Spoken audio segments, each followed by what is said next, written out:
Alright, now I'm really started. How should we start this? I just got ripped off, man. What happened? Well, went to get like this bottled coffee, you know, those like La Colombe's or whatever, mochas, Oh shit, what happened? Oh and my. they charged me like $4.15 for it. Where This the only has like a fuck did hundred. you go? I went to the place at the corner where I usually avoid, but like I just kind of felt bad for them, so, like hole. So I went there today again What for like a. what'd you feel bad After like for? not going there for like a month, but What they're just assholes. They just charge so much for like stuff that's like for stuff that's like they're like really good at like lowballing you for like like bread, like food. Yeah. But if you want like coffee, they have like weird like pricing for. That's why I stopped going to the bagel store near me. They just like it was like a local place too. When they closed, I felt a little bad, but on the other hand, like they kept jacking up the price so much for their bagels that by the time a new one opened, no one cared to not go there anymore. Yeah. And like Oh they yeah, that makes sense. Yeah, I see what you're saying. Yeah, no, it's like I don't know what they're doing. What they think they can just like rake us over the coals, you know? Yeah. Granted, though, It's coffee just is getting more expensive, well, especially it now. definitely. I mean, it's becoming like trendy to get like $20, coffee, like $20 for like ground coffee Yeah. or whole beans. I mean, that's just some douche shit. Like no one's really into that like authentically. But even then, they have the gall to like charge you like more for something that everyone knows should be $3 at most. Yeah, like it's a That's just fucking specialty drink or something, but it's not a specialty drink. Ever. yeah, well, that's exactly it. Yeah, they act like it's a specialty. Yeah. I only got 120 milligrams caffeine, which is like it's basically like one shot of espresso. And so Four. $4. If you do the math, it's like fucked up. Four? Like a shot of espresso would be a actual coffee shot. So Yeah. You keep cutting out. Your voice keeps yeah, cutting it's out. the audio. It's not me. It's the audio. I mean, I am getting quieter when I talk sometimes. That could be part of it, but also just it's the microphone doesn't relay all that well. I'm going through all good, right? Yeah, you're good. Yeah, yeah. Excellent. I started recording. How should we start this? Oh, you start recording. You start recording. Like a few minutes ago. I thought you Oh, okay. knew. Okay. Well, let's just go full speed ahead then. All How right. about the first Saxon album?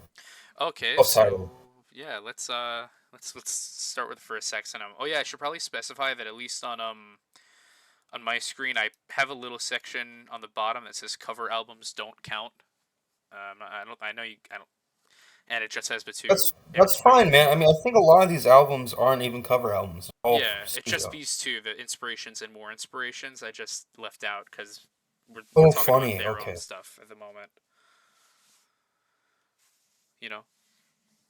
And plus, You know compared to what's funny is that you would think that they would have like 20 albums, considering that they have to compete with like Iron Maiden, yeah, whomever. like they were like pretty much. But I then know for they some were. reason, all these bands are stuck at like 20 albums, 22 or whatever. Yeah, especially I mean Saxon is like pretty much like a huge workhorse when it comes to this. Like compared to like other bands, especially from the new wave of British heavy metal, like Iron Maiden is probably them and Def Leppard are by far the biggest Met era. And yes, Def Leppard's not really a metal band anymore per se. They've very much shifted to hard rock, but Sure. even them, like they're both giant, and Iron Maiden can't even break 17 albums.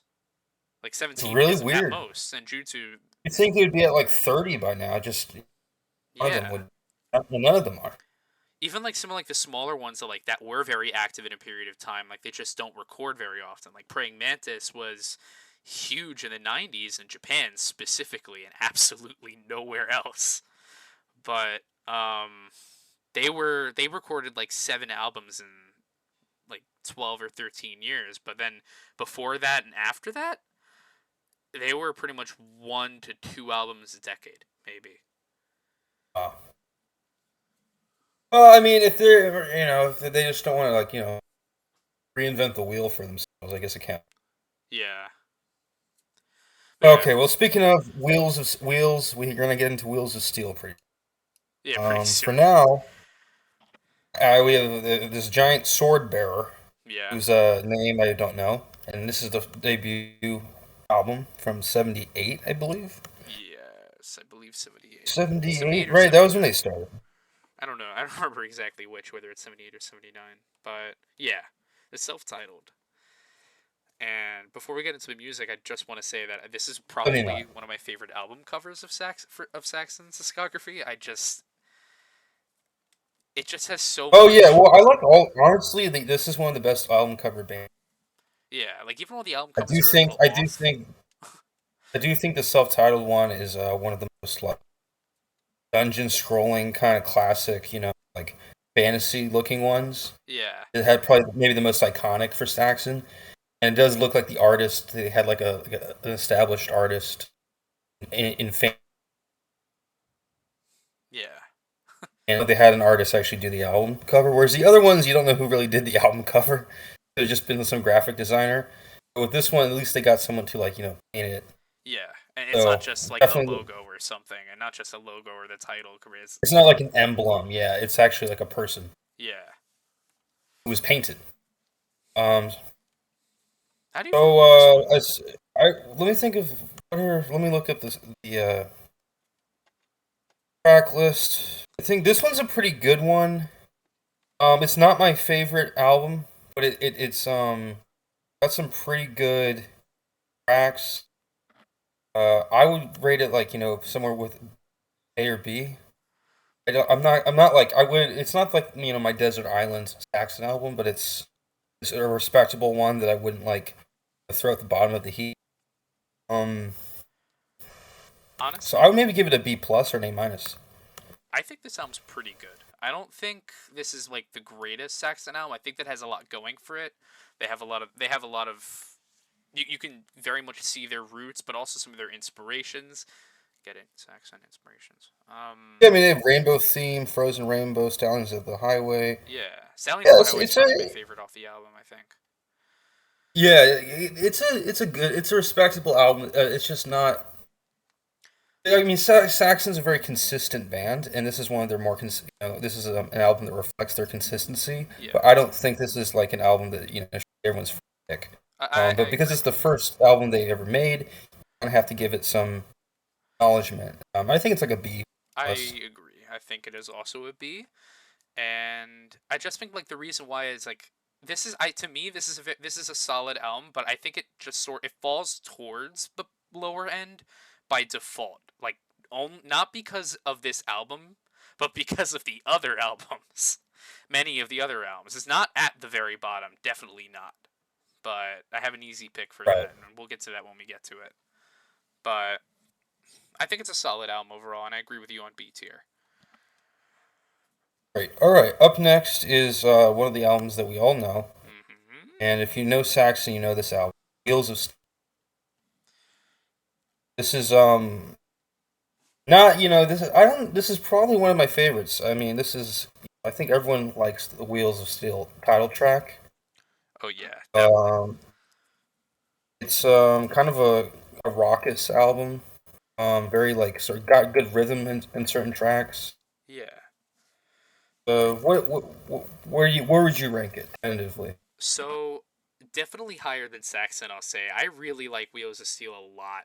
I think that for an album that just sort of gets lumped in as like as like an occasionally gets lumped in with other Saxon albums of the time, like very sort of rough and ready to an extent, quoting Saxon themselves. But Wheels of Steel has a surprising amount of variety to it that I think gets overlooked. Like you can go from Freeway Mad and to 747, probably my two favorite tracks. Yeah, I mean the whole album is pretty lined up pretty well. You got Motorcycle Man, Strangers in the Night, 7047, right? Wheels of Steel, Street Fighting Gang. It's you got a lot of stuff, and I think it's definitely an A album for Saxon, probably even S. I think, If I thought about it, but instinctually I'm just gonna go with A for now. It's also their first '80s album, which is kind of significant. I yeah, think they really kind of gave it their all for this one because they probably knew it was gonna reflect them for the rest of the time. yeah. They needed to get heavier after Saxon, the debut album, went more. It was very. It definitely had metal in it, but it was definitely a bit more of a progressive. It had a bit of progressive influence, like '70s progressive influence and stuff like Frozen Rainbow. Whereas this one is just Yeah, yeah. rough and a good, and I mean that in the best way, because some people could take rough the wrong way, but this is rough in the way that Black Sabbath's debut is rough. Yeah, this one is really like it has a similar sort of place and time for its decade, like the early Sabbath in the '70s and early Saxon in the '80s. There's a certain roughness, sort of unexpected to the record buying public, Yeah, and it's and impulsive too. it's impulsive. Yeah, impulsive and sort of it's not as cagey and calculated as some other music out there, and that's kind of appealing to people. So yeah, I think it's a top shelf album, probably an A or an S. Yeah, I think I without would it, like to see how it compares to Denim and Leather. Um, I yeah, think for now I think A. I agree with you on A, and I think the reason why I'm not putting it in S, and I think this is going to provide a segue for me at least, and the reason why I'm not putting it in S is because of Strong Arm of the Law. Yeah, I know that's another. It's the first five Saxon albums, or sorry, the first six Saxon albums are just kind of amazing, and they're all kind of good after that. But I think after Crusader, it starts to get a little less contentious. Who takes the top, I think there's a genre shift top after category? Yeah, Crusader. Like they sort of stop sounding like their contemporaries in new wave British heavy metal, or in other words, they stop sounding like them like their original selves, and they begin a right, long transitionary period up until the very late '90s. right, yeah, exactly. Okay, so let's go to Strong Arm of the Law.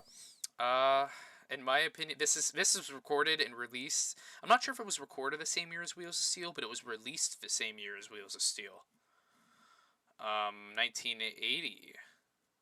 This album is just a really solid album all the way through. I'll be honest, it doesn't have like as iconic of hits, in my opinion.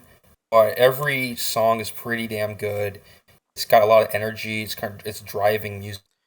Uh, their sound I think is a little more mature than in Wheels of Steel, and it's a very like representative album for them at kind of the height of their early career. I I personally Because think I don't think it has the same hits as the preceding and succeeding albums. yeah. Sort of in between, I think the albums it's in between are kind of better in a way.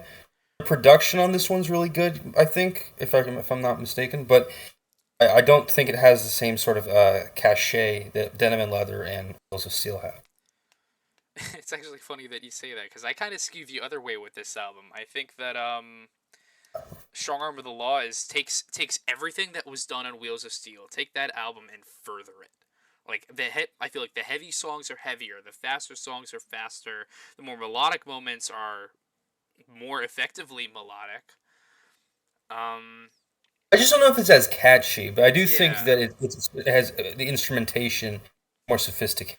I think it's It is- better as a whole, but yeah, the exactly. Wheels of Steel. But the Wheels of Steel definitely has more standouts. It's sort of like the Yeah, Paranoid versus Master Reality thing in that that regard. dilemma. Yeah, the same dilemma.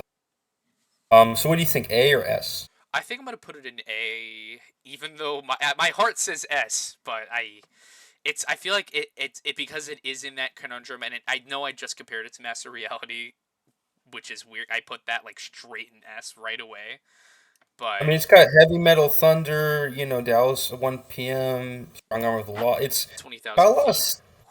20,000 feet. It's got a lot of stuff that you would want in the Saxon album. Yeah. For me, just because it's stuffed, it doesn't mean that like it has the necessary standouts to be at the S tier. Um, Yeah, I think it's a little shy of S tier, personally. yeah. Where would you put this though? Above or below Wheels overall? Because I think it's Um, for me it's kind of interchangeable this ranking. yeah, I think they're neck and neck. Hmm. I mean, it's almost like a false comparison. I mean, Wheels of Steel does have more of like the classic hits, but I think Strong Arm of the Law um is more of like a powerful album, in its. So I think they have a separate advantage. Yeah, They're both just A for me. I couldn't really. I think personally, I'd probably go with Wheels of Steel because the songs are a little catchier. But that doesn't mean I disrespect Strong Arm of the Law. It just means that it's like, and so it's just a hair, yeah, it's a hair removed, in terms of what do you call it? yeah. Like just Um, shy of. a hair shy of, yeah, of being equal. This kind of sounds a bit like Motorhead, a little bit. Well, yeah, Uh, that's what I was thinking. I figured I was listening to some. I don't know if it was this album, but there was an album where it sounded a lot like Motorhead. I I'm feel like like, it was. the Was it this progression one? too. It's like Saxon and Motorhead have like they're a little bit like off, a little off brand for debuts. Like Saxon Well, is yeah, more and then later on they progressive. started to Motorhead's a bit sound more like punk. AC/DC too. It's either Motorhead or AC/DC or Saxon. Yeah, but this also sort of follows like the same like release pattern. Like Motorhead had like the self-titled Overkill and then Bomber, and in that way, Stronger the Law can be seen as the Bomber because while it may be a more Okay, powerful album overall, it doesn't have the hits that say Overkill does. sure. And then there's the self-titled debut, which is doing its job. Well, those years, those few years in the early '80s, they've meant a lot to everyone, and everyone had to sort of operate with this under the same zeitgeist. I think all the bands producing records were probably trying to capture sort of the essence of the times, with the capabilities that they each effectively had. So it's no coincidence that they're similar. Yeah. But going forward, I think. What do you think of Denim and Leather? So I think this is a markedly different album from Wheels of Steel and Strong Arm of the Law. I think this is a lot more melodic. It's sort of like if I could compare it to another album in the new wave of British heavy metal, I'd say it's like Raven's album All for One, where they slow down a bit, but they get more melodic and they get heavier. Yeah, it feels a little more settled in than Yeah. the last three albums. Maybe not taking as many risks. I do really like the title track, or not the title track. What I meant is the Princess of the Night. A great riff, good lyrics. Um, Denim Leather is also a standout, and the band's played on as well. I think Rough and Ready is good, from what I remember. Never Surrender, I believe, is I've always good. loved that one. Never Surrender. So I would say S. I think this one is it just feels a little more mature than the last three. Even though it's sort of splitting hairs, I think I still feel like it's a little bit more mature of an album. Yeah, I agree. I think this is where the Saxon albums, like, this is where I feel like they truly find their maturity. I'm not going to necessarily say this is Saxon at their, like, overall peak instrumentation, but this is Saxon at their peak impulsivity while also getting more mature at the same time. Like, Way more grounded. Yeah, I this is the agree. Yeah, perfect fusion. Oh, exactly. almost the perfect. I think there's one album that I feel like. Oh, in terms of like They have a this lot era, of good like the albums. I classic mean, era, Denim and Leather is the perfect fusion. it's a hard band to discuss in some ways because it's a very consistent Yeah, group. I mean, the lineup changes a lot, but their albums are usually pretty good. They're yeah, usually pretty like they don't really. They're not. I don't know. You almost get the impression like they don't do tons of drugs or they're pretty like sober. yeah, Because all the music is pretty like the same level, that it's like of like establishment yeah, or above. And it's never really like they never really dive into like the depths of failure. yeah. They haven't I really can made a tell. terrible album. really. I Yeah, think yeah, exactly. That's what I mean to say is that they haven't really made a terrible album. I think at least to me, there's maybe two albums, but I wouldn't call them terrible, or one of them I wouldn't even call bad per se. But I think there's two missteps, but we'll get to them. I think. Okay, well we'll Let's get talk to about it. something that isn't a misstep. Freaking Denim Power and and Leather. the Glory. Yeah. I Before we agree. get to Oh the yeah, new Denim and Leather. I think I agree S. with you on S. I think I want to say that, even though my heart thinks Strong Arm of the Law. I prefer Strong Arm of the Law, but Denim and Leather is more impact, and it is has more of the hits, but it also remains a consistent album. So I think S is in Well, the I right think we spot. have more experience listening to Saxon than I do, and maybe Strong Arm of the Law is a little more of like an intermediate listening Yeah, it's like the to fusion start. between Wheels and Denim almost. Yeah, that's kind of that's why one would drawn to it. Yeah. So, I mean, I can see your perspective. I just think going on like an immediate outset into listening to these all these albums, Emin Leather just kind of stands out Yeah, as like sort of like the top charted album, and Wheels of Steel as well. Those two kind of stand out as sort of like a high point. yeah, But you know, eventually you get bored of the hits, and you want to listen to something that's like it has sophistication and mixing your tastes up. yeah, And Strong Arm of the Law seems to do that. It's a more rigid album, the way it's constructed. yeah. Um, but yeah, I mean, I don't want to throw in the S because in my gut I still feel like Demon Leather is a little better. But Maybe if uh, yeah, S or high or like really high A.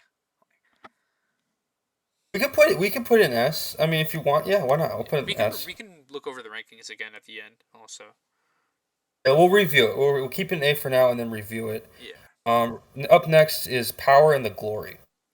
This one's actually kind of a major shift in terms of the history of the band. Pete, the original drummer Pete Way, I believe got injured, and I believe I'm not sure whether he left the band or what, but the new drummer Nigel Glockler, who would pretty much be the Saxon drummer from here on out, Yeah, um, would sub in and eventually become their permanent replacement. that's a big personnel shift. Nigel Glockler is sort of becomes the de facto drummer forever. After Yeah, and he's a however, this album, it might be kind of not as successful as Diamond Leather or the previous two for that, but I think it's a good album. It's got like I mean it's hard to talk about because we've already said that all these albums are pretty good, but this one I was listening to it just before the podcast, and it seemed above average, Saxon. I think So, it's what do you think? I think it's probably one of, if not their most varied album overall. There Yeah, are it seemed kind of rich. Yeah. yeah, like it's very It doesn't have the same power that some of the other ones had, but it has a richness. yeah. I feel like in And terms it's of not like a prog rock. It's not a prog rock thing. They're sidely in the metal vein, but it's just kind of going all over the place, and it's got a lot of interesting, intense energy. yeah, like it can go from the title track, which is very reminiscent of something like 2 Minutes to Midnight by Iron Maiden. Yes, I know this came first, but I usually compare it to that because that's the song I think of with Power and the Glory's riff, especially. Okay. Nightmare is a bit of like a slower, almost ballady kind of song. But then there's also This Town Rocks, which has very repetitive lyrics, but it has this freaking blistering drum opening from Nigel. Like, Right. like Yeah, I mean, yeah, Nigel Glockler has incredible drum fills. Like you hear him when you listen to pick up almost any album and hear it, and he doesn't really quiet down that much. Sometimes he's very like prevalent yeah, very in your percussionist face sort of. in your face. Exactly. And the thing is, like, even like 23 albums in, he's still going nuts. Like, I could only wish that um like Yeah, other yeah, bands from the era could only, I feel like, at least to me, could dream of that retaining that energy. Oh yeah, if they can only dream of it. And the sad part, the flip side is that Paul Quinn, I think, just retired. Oh yes, that's true. He did. He retired from And touring. it's He's been sad, and like he doesn't. I was looking into it. He doesn't even have like a Wikipedia page. And even though the rest of them do, it's kind of strange. I think it's just And Biff, and that's because he's Biff. But yeah. Well, I mean, the personnel, like they all have their own like little Wikipedia page. But Paul Quinn doesn't even have one. It's really weird because he's been a guitarist for ever since. yeah, him and Byford, I believe, are the only original members left. Oh, even then, Paul Quinn's still going to be in the studio recording, but I think on tour he got replaced by the Diamond Head guitarist Tatler. Okay. That's pretty cool in concept. I hope I get to see them live one day. It's sort of like a Right. Glenn Tipton kind of thing where he, um, I no, I think I guess Tipton's so. retired in general. I think he's still songwriting for Probably. Priest, but I don't think he's performing on the new album. But isn't Glockler still doing drums? Yeah, Glockler's still on drums. He wasn't an original member, but yeah, Glockler's still on drums and Byford's still on vocals. He's not an original member, but he's close enough. Like Yeah, it's like Marky Ramone or he's yeah, like Marky something. Ramone.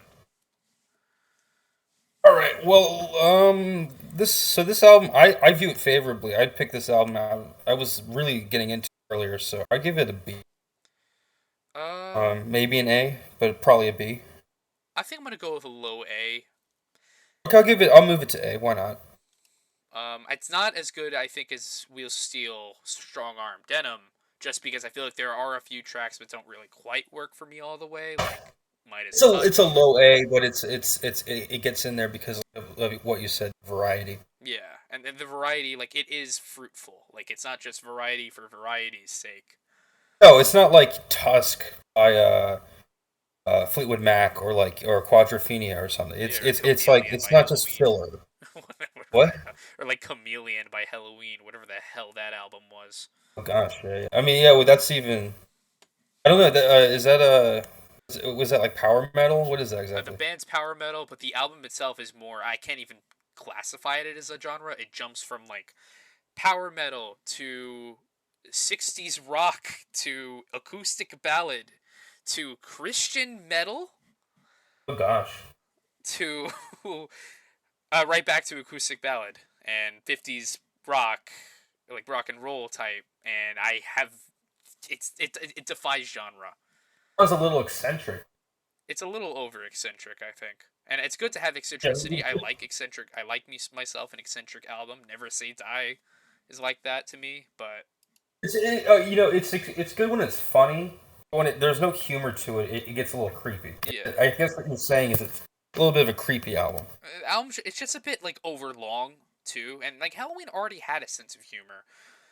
I'm getting a bit off But they topic. didn't need more. A little too much. Yeah. Okay. All right. Fair enough. All right. This next album, by the way, is probably the one that kind of made me curious about Saxon more as a band. I mean, I obviously liked new wave of British heavy metal, but I just didn't know how far to go with it.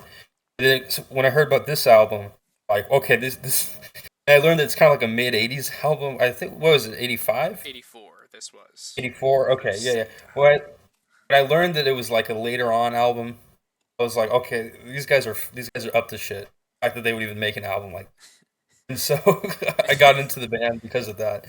I Um, have a yeah. special connection to this album. See, there were two albums that introduced me to the new wave of British heavy metal, and one of them was Praying Mantis's debut, "Time Tells No Lies," and that's more Thin Lizzy-ish, kind of like heavy metal hard rock.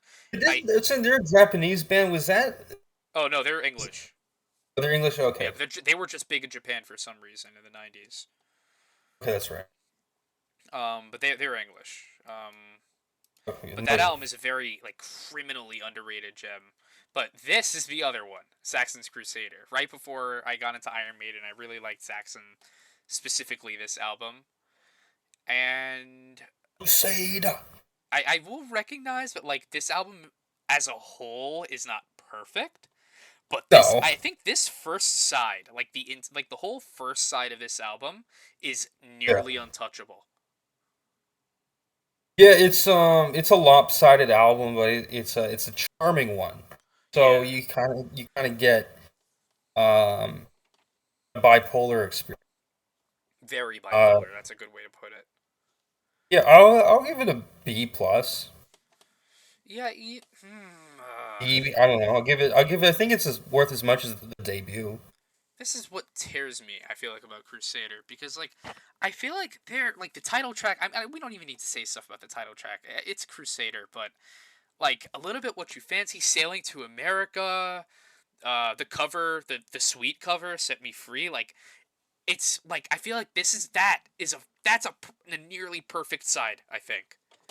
But then, like, once he gets to the second side and just gets into sort of like almost Twisted Sister type songs, like Just Let Me Rock or Bad Boys Like to Rock and Roll or Rock City. There's a lot of rock here. Um, It's kind of corny, yeah, it's a little like trying to be a bit more commercial, but it's not 100% right? working out.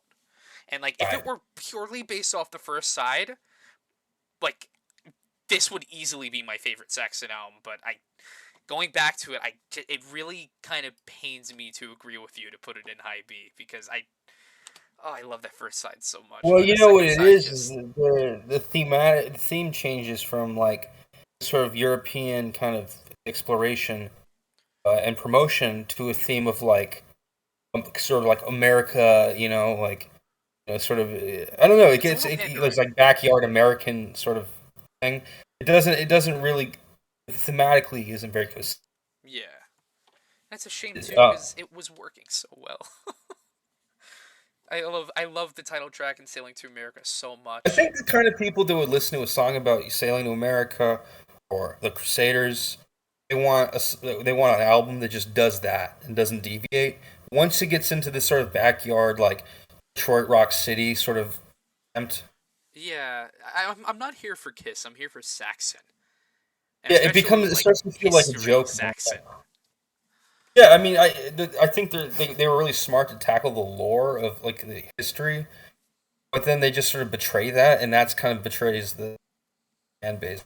So yeah, it is disappointing. And also, they did a cover, and it's the whole thing's a little Yeah, I mean the cover's good. It's a misshapen. good song and a good cover, but Like it you can't said, help but like feel like it's a little covers, out like of place. I have minimal attention span for covers, and I don't know.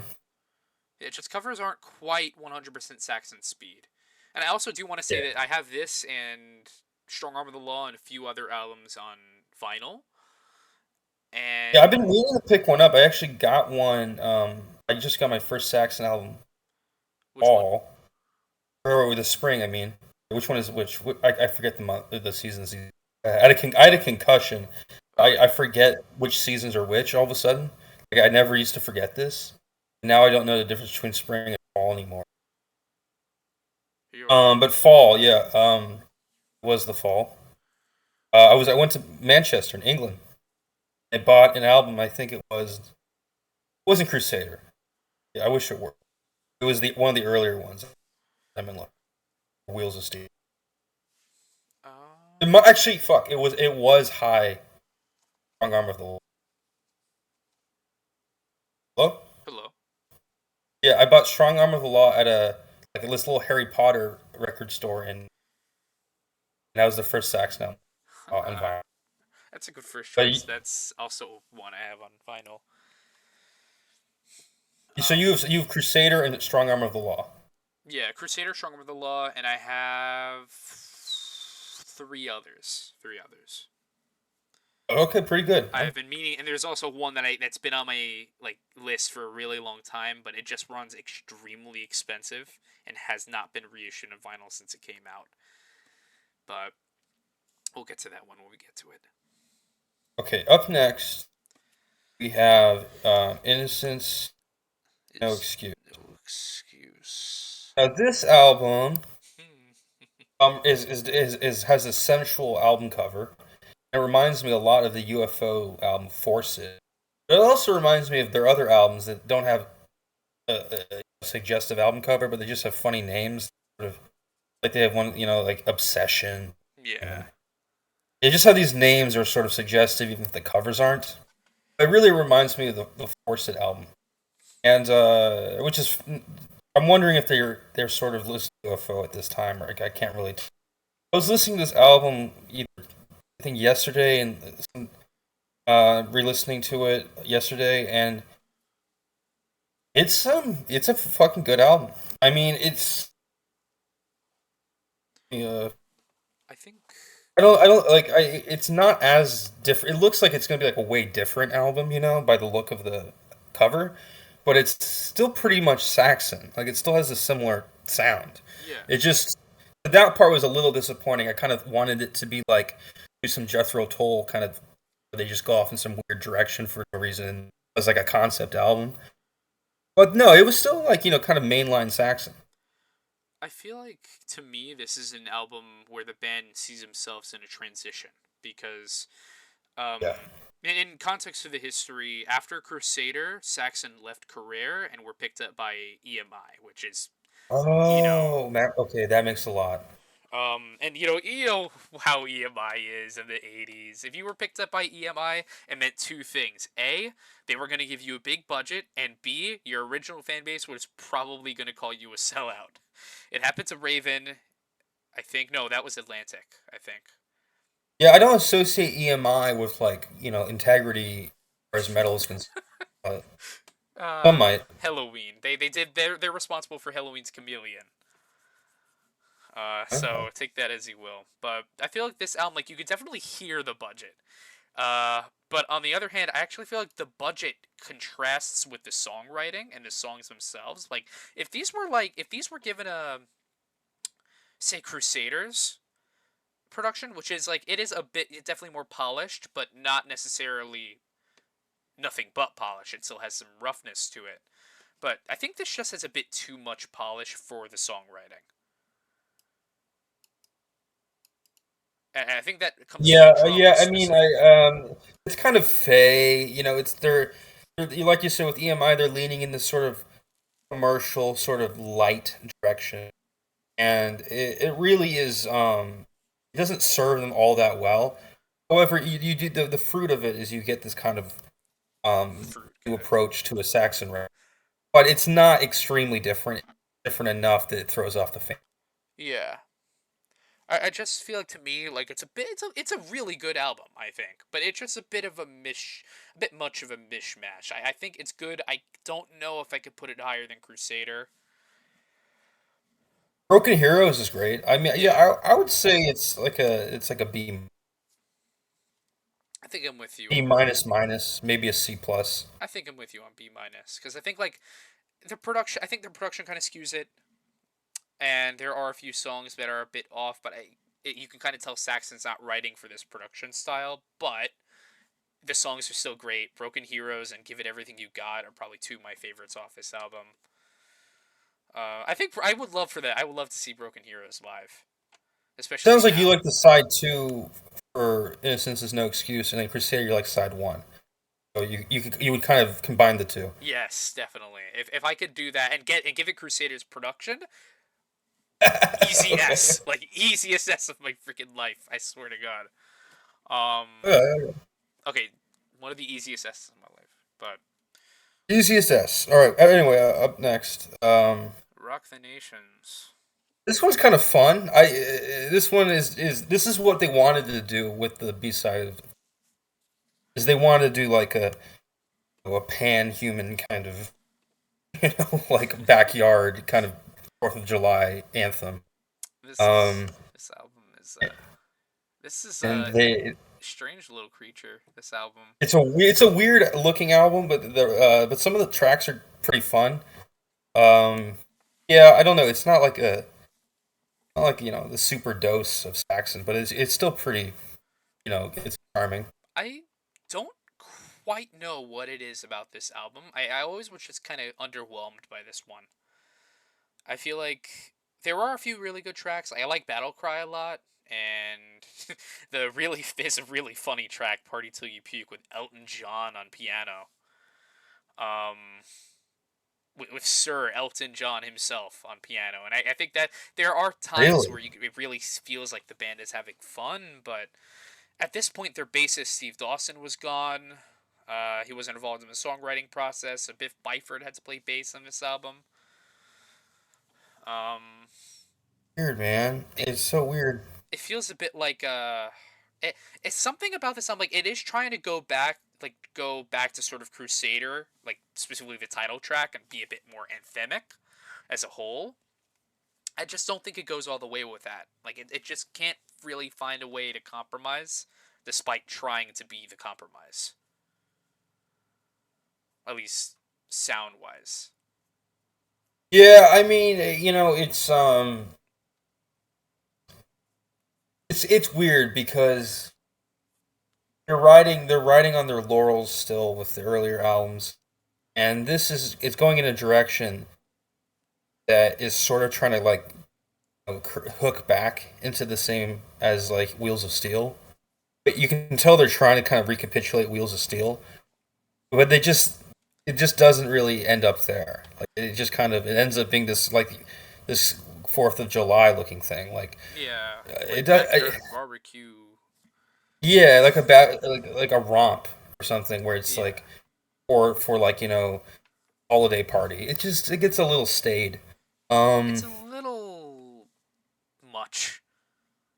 I feel like in yeah, that regard, they've become dyed in the wool. Like you're not really this is like the first set of spiced their up albums. by it anymore. I'll give it a C plus. I think I agree with the C, and I think the reason why the main, chiefly among them, reason why is that for the first time it doesn't really feel like Saxon. Like you could tell they're more in control of the production this time compared to Innocence, where they had a bit of a Def Leppard thing going on, especially with the drums. But on this album, like you could tell they're going for a live sound, but they don't even get that 100% right because it just sounds a little bit overproduced, especially with Elton on the keyboards, which normally isn't a bad thing at all, but just I can't help but feel like this album is a little bit of like a black sheep. It doesn't really have a place. I mean, a lot of these albums they kind of blur together in an intriguing way. This album does kind of stick out, and to be fair, so does Innocence is no excuse. But is no excuse.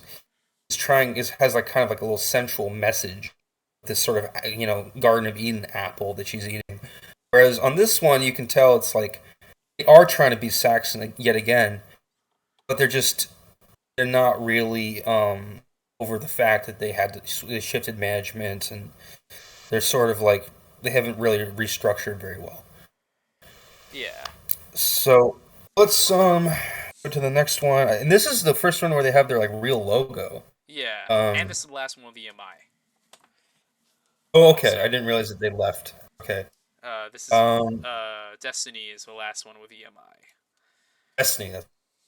and I now I know that this is widely regarded as like Saxon at their absolute worst usually. Like from what I've heard, generally this is considered this Yeah, I honestly none of the tracks on here are ringing bells. and Uh, I find this interesting because this album hooked me as soon as I listened to it for the first time. More so than Innocence and Rock the Nations, I think. And I think you got hooked on this one, and yet it's the most panned album. yeah, I don't know why. Like, I didn't really hear about. I heard about this after the fact. Like, I was kind of surprised because yes, this is a more commercial. This is probably their most commercial album as a whole. It sounds a bit like I'm trying to think of a good comparison. It's very much more like less of a. It's not really much of a metal album. It's more of a like very late '80s hard rock, even some AOR hair metal, glam metal, and like normally Dude, that wouldn't be a bad thing. EMI just ran them to the ground. Yeah, Other than hair metal, it's like this glam one rock. at this point two of them they got a bassist named Paul Johnson to play on this album, and Nigel Okay, Glockler left due to disagreements with EMI. And they got another Nigel. I forgot his last name, but it's not Nigel Glockler that's playing on the right. drums. It's like so uncanny you wouldn't even believe it. So it's really only Paul Quinn, Graham Oliver, and Biff Byford, and then the rest of it is a skeleton crew. And You want to just give it an F? You want to just give it an because I mean, it sounds like the worst one we've encountered so far. Man, this is where I uh, start turning on it. I trash it. swear. Like this is the You want part to where trash it? I start. That's where like you would think that like this album is an absolute mess. Like Biff himself, only one of the songs on this album is a one of these songs on this album, the Christopher Cross cover, "Ride Like the Wind," is a live staple now. But um, Weird. Weird. Well, truthfully, I guess it wasn't a total failure. tr- So maybe a D. I think truthfully, I don't know if I could really put it that low because this album has like for the first time since uh, Power and the Glory, Saxon feels like they are writing for the production and like in full from beginning to end, and and managed to keep a consistent sound and sort of atmosphere throughout the entire thing. And what's bad like compared to like Innocence and Rock the Nations and Crusader, where they did try a few times to try to make a more twisted sistery anthemic sort of song once in a while. This one is the first one to do it and succeed, I feel like. It's just too bad that it Oh, doesn't feel okay. like All right. Saxon. Yeah, okay, so you think that it's almost underrated? Yeah, I would say it's underrated. And I think at the Okay, very all least, it's right. better than Rock the Nations. Like it's definitely better than Rock the Nations to me. But Oh wow. Okay, so you okay? Maybe a C plus or B minus? I think a B What'd you say? minus. But that is Jeez, also all right. I'll put it B. I'll put it B. I just think that like if there's one thing off is that besides Ride Like the Wind, which is a concert staple now, I do think that it is a little lacking of individual hits. But I also think that there's not a single bad song on this album. Like, yes, it gets extremely cheesy. There's a song about the sinking of the Titanic, and it's very overblown and overproduced. And there's whale noises and shit. Like, it goes a bit overboard. But You cut out for a split second. What were you saying? oh, Overblown. there's a song on this album called SOS, and it's about this. I think it's about the sinking of the Titanic. Oh Um, yeah, but see, that's the kind of thing that would put me off from it. You're that saying that it's good. it's very overboard with the production. Like if it wasn't, I mean, they do lean Literally into it this overboard. time, so Yeah. they do at least sound more confident in the overblown, overproduced sound as compared to Innocence. But I, it's just that the songwriting isn't as ambitious as on that album. I feel like. All right. Well, I've had about enough with Destiny. Probably listen to it again because you seem to be singing it praises. If you Um. listen to it in a specific context, in a certain context, it works excellently. If Okay. you listen to it on an if you listen to it on a Saxon album context, it sounds really off. Okay, that sounds about right. I still though I do think it's better than Rock the Nations. Like, just looking at the track list, "Song for Emma," "For Whom the Bell Tolls," "Jericho Siren," For who the bell "Jericho." tolls. It looks a little more appealing, so I'll definitely give it another whirl. Yeah, the But second half of the album is a bit heavier than the first. Like the first is more focused on AOR, Radio okay. Ready. Yeah, Yeah, I'll have to resuscitate it or something and salvage whatever. Let's move on that's the to name. Rock and Roll Gypsy. What? Let's move on to the next album. Oh, oh, oh! Rock and Roll This album. Gypsy. I forgot. I actually Oh, this is a forgot what live this one's album. called. Sorry. Are we even doing this one? Because it's Oh no, this is an album. Yeah, Solid Ball of Rock. wait, we're not doing. We're skipping. Yeah, we're skipping the greatest hits live album. Okay, Oh yeah. Solid Ball of Rock. I actually like this one. It has a dumb name, but for whatever reason, it kind of works. I think they have a descendant of Tchaikovsky as one of the writers. I don't know. What? Bram Tchaikovsky.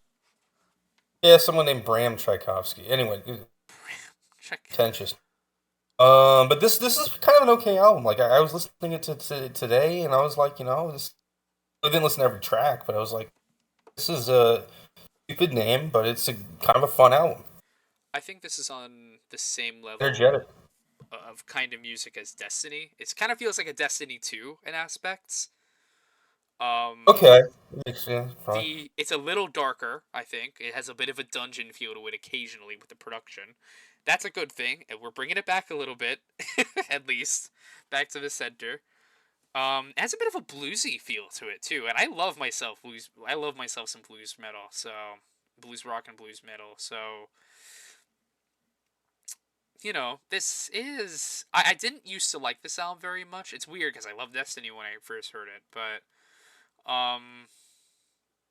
honestly, like It it has seems been like a growing lot on of the me. tracks are about fire. I'm on fire. Like, that one Baptism starts of with some fire. German. I think is my first. Lights in the sky. Altar of the gods. It's all about fire. Yeah, there's a lot of like fire. There's a lot of like um This is starting to get a little more in the darker side of metal. Not the fun metal from the early 80s. yeah, it's Gothic. very bass A little more heavy this gothic. album too. They have a new Yeah. bassist here.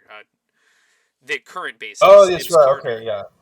Excellent bassist in It's my their first opinion. 90s album. I mean, weren't they kind of on hiatus? They hadn't really made an album since Destiny, which was in 88. Yeah, this was 90 this album.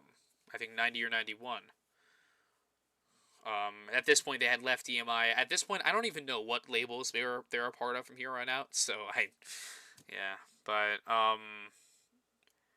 this album is interesting to me. I think it's really fun.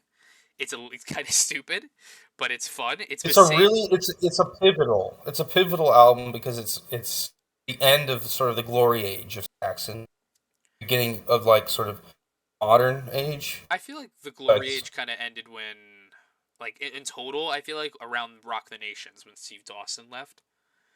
I feel okay. like this is towards the end of their transition. I feel like during the '90s, we it's sort of the redemption arc to an extent, where they Okay, were so just you're sort of saying so some of that EMI stuff was part of their redemption arc. Okay. to an extent. I think that It's not. once now that we're here at Solid Ball of Rock, I feel like this is the beginning of the '90s. This is a decade where they just sort of threw a bunch of different sounds at the wall per album and looked at what stuck. Okay. In the 90s itself, the whole Yeah, 90s. pretty much every album in the '90s is different from the last in a way. Okay, okay. And then uh okay, by the way, it was recorded in '90 and released in one. And I don't know, man. What do you rank it though? Like it feels like an enigma.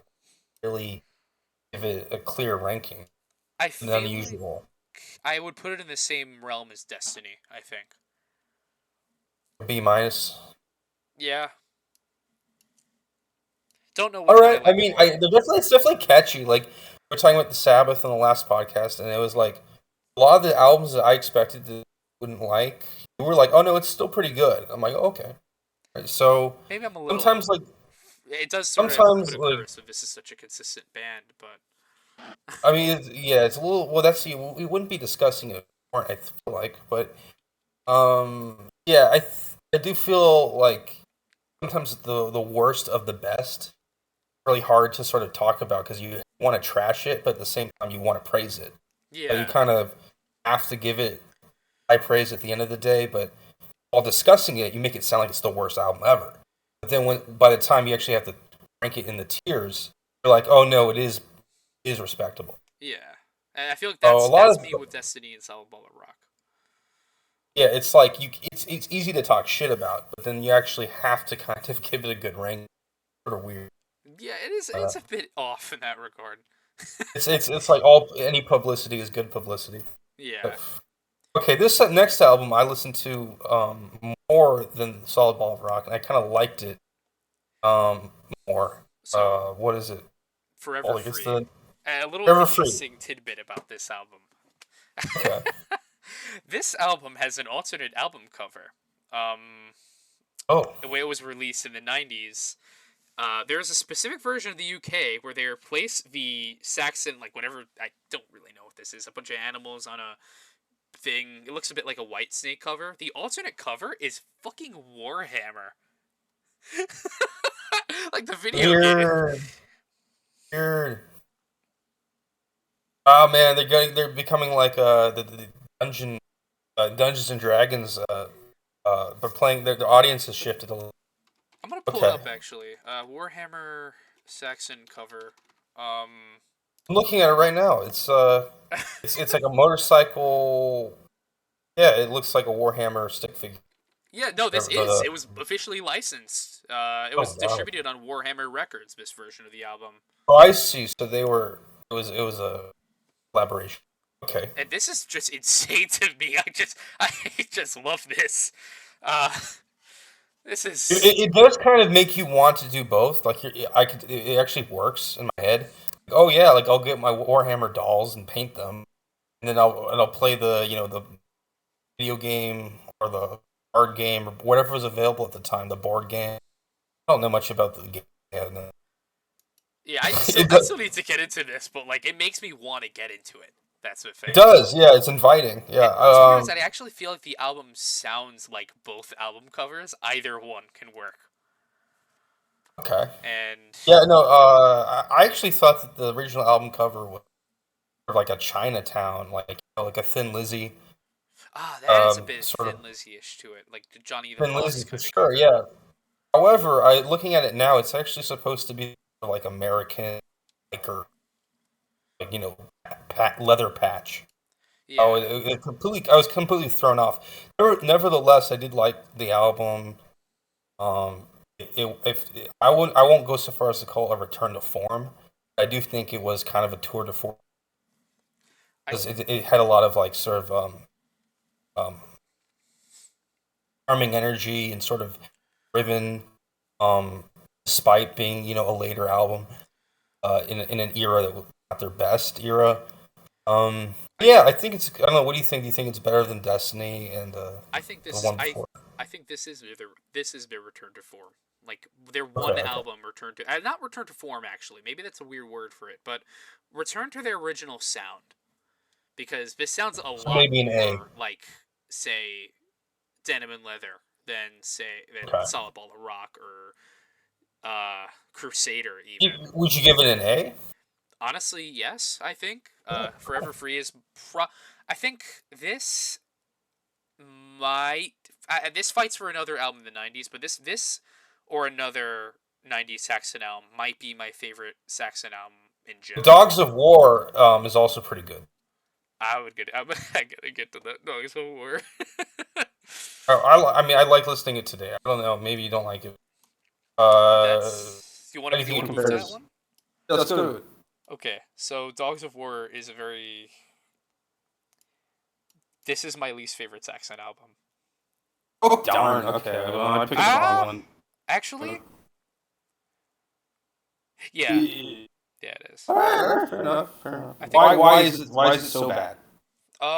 Okay, so this is probably one of their more experimental albums. They throw a lot at the wall here. Out of all in this experimental decade, this is their most experimental album. Sure, but you don't think as like an outsider, it would sound like a good album? I think what on concept like I was really excited going into this album because I do like when bands experiment a lot, especially like Okay. and I feel like the experimentation isn't too out there for this album. I just think that this album almost sounds like it doesn't really sound like a cohesive album. Well, what it is it's coinciding with sort of the end of the grunge era, and the whole music industry is sort of scrambling for ideas. Yeah. And so they're just kind of a symptom of the universe right now. And I can't fault them for that. I mean, I think it's kind of maybe it's charming that they kind of have all this variety. But I can see how if you just want like hamburger with cheese, lettuce, tomato, pickles, onions, on nothing else, I like and when then experimentation. this album would be really annoying. I really Um, like when experimentation happens. I think that a lot of bands can pull it. Hell, Saxon already pulled is this like the experimentation burger with a really well. fried egg for you? Like, is this or like a burger with like a pineapple slice? Like, is that kind of what it's turning into for you? And this is more like a burger that the first bite tastes really good, and then you take a second bite and you realize you're not eating a meat. You're not eating a beef burger. You're eating a rat burger from Demolition Man. Oh gosh. Okay. Uh, Yeah. Well, and I'll tell you one thing. The title it put me off because I was like, Dogs of War. Those are not dogs. It's just anything calling itself dogs is not really my cup of tea. Oh, yeah, actually, speaking of like titles and presentation, I think that this is ironically I did say this is my least favorite Saxon album. This is probably my favorite cover overall. I have It a is thing a for good the Four cover. Horsemen. Orange, the whole the Desert Storm. Yeah. Yeah, it's pretty interesting. I have a thing for the Four Horsemen too. So whenever they Oh, of course. have an excuse to show up, Is I that wait? Isn't that also like a prominent metal band? It's called the Four Horsemen. Is it? It I should don't be. know. I don't. Let me look it up. The Four Horsemen. I need to start that band. The Four Horsemen were an American hard rock band who enjoyed brief popularity in the 80s and early 90s. They had blues-influenced hard rock. A blues rock band. Oh, great. uh, Sometimes I feel like blues rock is like a genre like no one really asked for. Especially in like the late '80s, it was declining. Yeah, this is a bit of a bad shape. Like they enjoyed brief success, but then their drummer died, and they just sort of fizzled out. It sounds like a mess. And then another. It burned out quick. Yeah. That's So interesting that this Four Horsemen thing is brought up because I told you the script I wrote in that class in Rinaldi's class. Yeah. That I literally have the four horsemen are in it. Death is the primary antagonist of the script. Oh, that's He's part of right. a But band who? called the The Four Four Horsemen. Horsemen. Was the band called? Oh wait. Oh. So it was your idea. Yeah, I had a Oh, band called the Four never Horsemen, mind. and I thought it was my idea. It was your idea. the music they had were sort of like a it's a bit weird, like a Candlemass crossed with Yngwie Malmsteen type. Almost, it's really fucking weird, but Is it like the Melvins or something? Like, is it really fast shearing guitar, like face melting solos and all that, and then a slow rhythm section for contrast? Or I'm thinking kind of like anyway, whatever. We're getting in the yeah, weeds. yeah. I will say though, this is interesting that you came up with the Four Horsemen. Someone else in the program, I don't know if you knew Carl or not. Carl was writing a script about the Four Horsemen of the Apocalypse. They were roommates. Oh, that sounds that sounds so fun. That sounds. It was about them. It was about the demise of the apartment. Roommates they couldn't get along. That sounds so fucking fun. And it's actually funny too, because the Four Horsemen in my scripts are like dysfunctional too. They end up splitting up by the end of it. So, okay, that's not entirely true, but a lot of explanation. But I would love to understand what it is that makes them leave, because they must have very interesting explanations for why it didn't work out. Each one of them. Anyway, let's move. It's we'll very talk focused about on that later. death. The other three are more like secondary, like side characters for an Right. So you did like a spin-off for them, death is but kind of the reason. Wait, can they be killed by death, or are they like immortal? Oh, they're immortal. It's just that like there's too much explanation. I have a whole like Bible of this We'll discuss it. We'll discuss it in a more appropriate circumstance. Yeah, Okay. not Saxon. Saxon, these are not the Four Horsemen. They're Actually, they're they're like an upbeat metal band. Let's be real. Like they never really get with their biography topics. Yeah, they never get very per se. They never really get like mean There's no nihilism. That. Yeah. Mean-spirited nihilism. Yeah, there's none of that. I want to call it Pantera syndrome, but Pantera's done it right once in a while, so. It's just like late 90s Pantera syndrome, like they don't fall into Far Beyond Driven syndrome ever. I feel like doom metal was probably what really did it, and I mean Pantera came along a little later, but crossover thrash was pretty grotesque. Right? It had to be. Yeah. And then I mean the big four, thrash metal. They're gonna be like. I feel like that's kind of secondary to like earlier doom. Whatever. But then Saxon just keeps sort of going back to their thing. I do want to say though, like Dogs of War is like, I do like. Yes, this is definitely my least favorite Saxon album, and probably the last Saxon album that I don't like. But And then you like him again. yeah, from here on out, Okay. like I like the rest of these albums, but Okay, we'll like give it to a love. C. Now we have Unleash the Beast. Now they're getting into an Iron Maiden sort of look. Is this Yeah, the one that sounds a lot like Iron Maiden? I know they have some stuff that sounds like Iron Maiden. yeah, this is the one that definitely sounds the most like Iron Maiden to me, or like Accept almost at times. Okay. Like Iron, actually, yeah, or even that early '90s Candlemass album with the different singer, Chapter 6, Oh, okay. Weird. like a faster version of that, or like a more like upbeat version of it. Like it's not down. I Now wouldn't I'm say just it's thinking downbeat. about how my mind wanders, dude. I was like thinking about how Elvira is. You know who Elvira is? Yeah, I love Did Elvira, you know dude. that the actress who played her is like in like a gay relationship? She's in a what?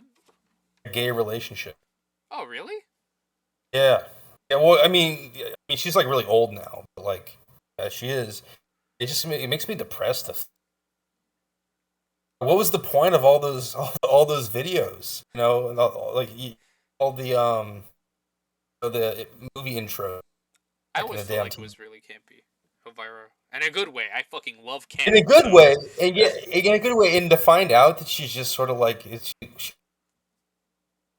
like I don't like it's one thing to be tantalized when you're watching TV, but to find out in real life she's unavailable too, it's just like that doesn't it's even bother worse. me. It doesn't bother me that much. Yeah, I swear. I'm just disgusting. Let's not dwell on it. All right, Unleash the Beast. What do you think? Unleash the Beast. Gothic Dreams, This is Terminal Velocity, Circle of Light, Ministry of Fools. I like these names. I'm a big fan of the Gothic stuff. yeah. This is a bit Aesthetic. more gothic on paper. I feel like this is their gothic album to an This is extent. the most Gothic they get, and even then, it's not very demented. Yeah, it's still fairly upbeat for the most part. There are a few very venomous songs like "Cut Out the Disease," which is probably my favorite on the album. Okay. That actually has some context within the band history itself. At this point, Graham Oliver had left the band. He did not perform on Dogs of War, though he helped write it. He tried to start a different version of Saxon called Oliver Dawson Saxon with the former bassist Steve Dawson. But they tried to take the name Saxon and claim it as their own legally. A very long, drawn out legal battle happened, and Saxon won.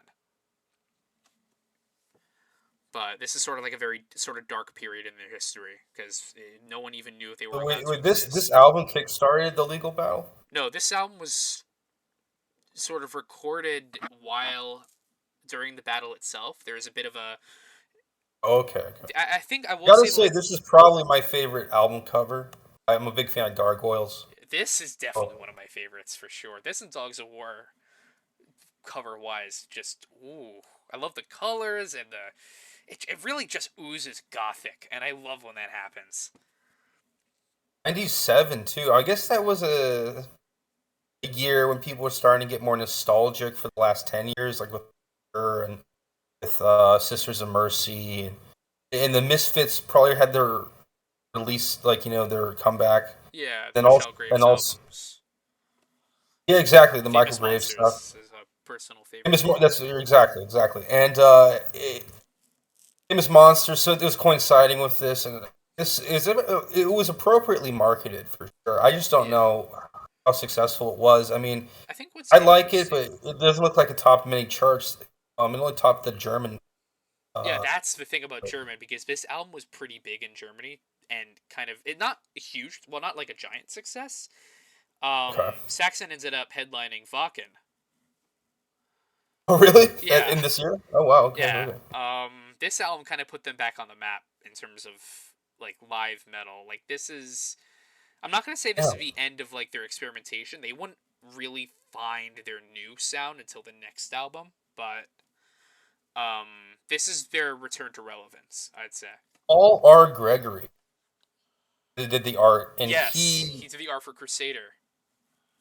that's who it was, and he's done tons of um album covers. Yeah, I think he's done a lot of Saxon discography. I know he worked on their most recent album too. This guy is interesting. I'll look into this. Maybe I'll email Paul Gregory because he probably met with like Tolkien or something. I mean, like he's probably like got a lot of interesting stories. He's like a Lord of the Rings. Yeah. Anyway, So sorry. I also do on the podcast. I also just talk about things like that. yeah. I am. Where would you put this? I I'm not sure. I know I'm acquainted with it enough to give it a solid rank. I imagine it's top to bottom pretty. So I'll give it maybe a B. I did. Ooh, I think I'd say a high V, low A, maybe. Probably high B. I do think Okay. while it is very good, I don't. I ironically think for a band this consistent, it isn't consistent enough for me to like Oh, really the go same back to it as artist did. I much. think. I think he also did the Dio albums. And he also and Uriah Heep. Those are the ones that are more. Ooh, you're right. I wonder which ones he did. Molly Hatchet. Did he do the Molly Hatchet? I know what's the guy's name. He did the Yes covers. Worked on some Uriah Heep too. That guy is different. But yeah, that guy Yeah, also did. Oh, he did Peter Dean or whatever. Roger Dean? No, yeah. Roger Dean. He did a few for Roger. Uriah Heep. I know. Oh, okay. Yeah. I've always been interested in talking to Ronnie Matthews. Truth be told, I like a lot of his album covers. He did a few great ones for. I keep bringing up Praying Mantis today. What the fuck? Okay. Unleash the What Beast. was his name? The other guy that I Yeah, just met, Ronnie Matthews. Rodney Matthew. Yeah, he does a lot of either. He does a lot of album art for certain bands. He's worked with Magnum a lot. He also does a lot of Michael Moorcock. Um, Okay, okay. yeah, I think. Uh, oh wow, a lot of albums. Asia. Oh Okay. yes, Asia too. Um,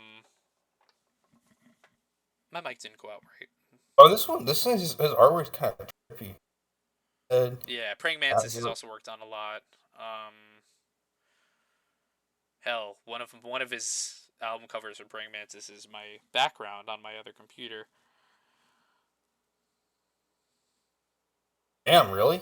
Yeah, Okay, you're a big Praying Mantis fan. I had no. I'll have to check them out. they're Really, more. Yeah. Okay, let's move on. I Let's move really on. never heard of them. I always, Yeah, they're like I wouldn't even have been able to place them. I probably would have thought they were prog. they're more like hard rock with touches of heavy metal. They were part of the new wave British heavy metal. They're more like they Okay. started out as more like a Thin Lizzy type band, and they sort of moved to Do sort they of have the be double on their own. guitars and all that? Yeah, very twin guitar heavy.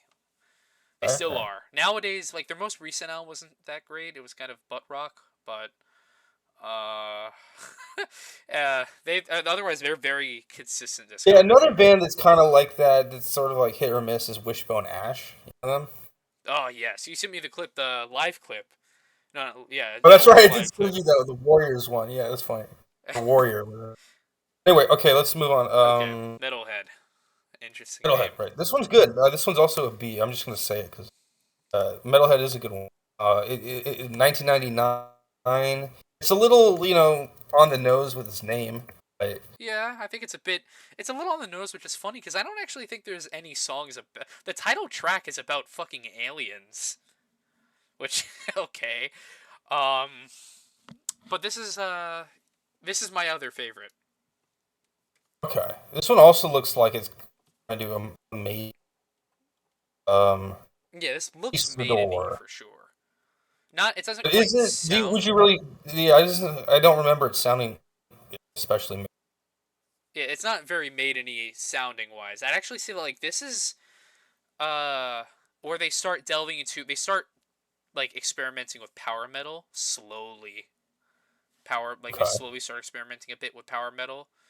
And I know Nigel Glockler helped co-write this album and the next, but he had to sit this one out due to an injury he received, and he took a few years to recover. Which I think the drummer they got was I think he was part of Sinner or Primal Fear. Okay, well, this is one of their This okay. is I like the album mean, where they got their sound down, or they got their do modern you sound think that down. this album? So you think this album is like exceptional, or you think it's kind of like mid? This album Or, sticks out in a great way. I think this is by far their heaviest overall. I think if we're taking like oh everything wow. into account, like in terms of like the production combined with the performances themselves, it is very heavy, like very strongly heavy.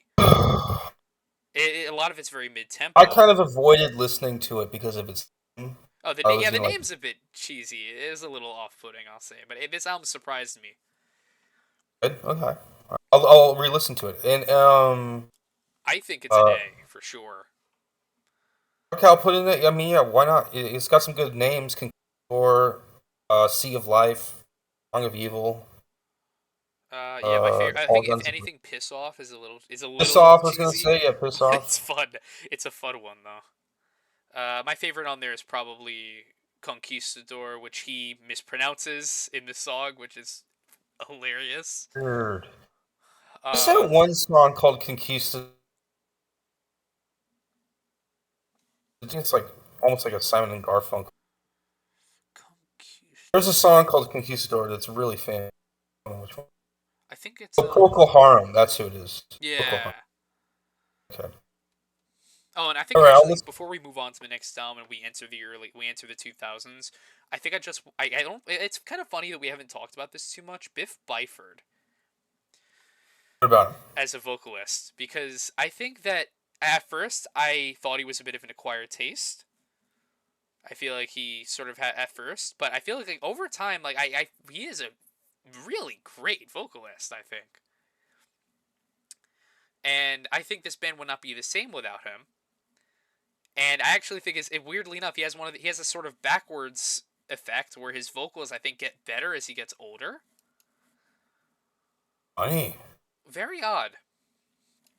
Yeah, I don't know his like personality. He seems. I read a little bit about his biography. His mom died when he was young. His dad lost his arm. He had to start working at like 14 as like a carpenter. So he had like a Yeah. pretty intense upbringing. I think he was in Uh, the coal mines as well at some point, or his dad so was. he's gonna yeah okay his dad that's right his dad was a miner yeah, and so he Byford I thought it was Bifford I thought it was Bifford I don't know. I don't know. Byford Bifford. he was oh he's kind of more hardcore than you would expect, and I guess it explains why he's such a workhorse. Yeah. And he's definitely seems like the type of cast of character where he would learn from experience rather than like turn into a train wreck. So he can kind of roll with the punches. Uh, I mean, he's like a tough. He's kind of got thick skin, you know. So yeah, I think that's why he improves over time because he's capable of self awareness. You know, a lot of people aren't capable of self awareness. They don't have the character for it. Not in Yeah. the same productive sense.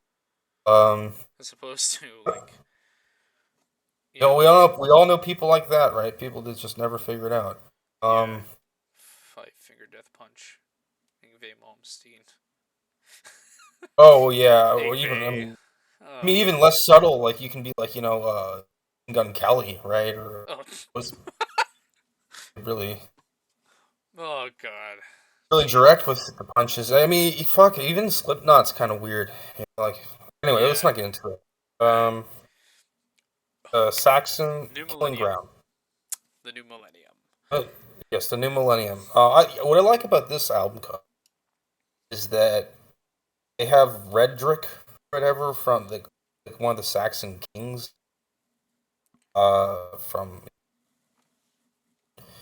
and he was the last Christian king in England that was divided between Christian and pagan kings, and he was the last one to like stay Christian and died. And once he died, his land was kind of divided and reconglomerated. Mhm. Sons had to like rule a Christian stronghold that was being surrounded on all sides by pagan rulers, who were all considered, Saxon or. and they were the ones who ended up being forced to spread Christianity because they were the only ones left who were Christian. And so they had to convert their neighboring rulers over time into Christianity again. So this guy, this mask looks like just like a random mask, but it's actually a very significant historical thing that no one even knows about. Like Tutankhamun, King Tut's mask is really famous, Yeah. or he's also like pretty important historical figure. This guy is kind of like the English version of King Tut. Like he's probably is just as important like what his culture as King Tut was. Yeah. So I believe what's interesting about I really this. appreciate this album cover. And the Killing Ground is the name makes it even better. It feels very pagan versus Christian, very like slaughter fests on religious terms. Very much almost like genocidal, right? But Yeah. it's like antique short swords and chainmail and nasal helms, very metal. Yeah. Um, what do you think of the actual album sonically? How is its value? Well, before I get into the Sonic part, I think I might be just going absolutely fucking insane, but um, I'm pretty sure there was I thought I saw an interview somewhere with Biff Byford, like a video interview where I think he has a replica of this helmet in his fucking house.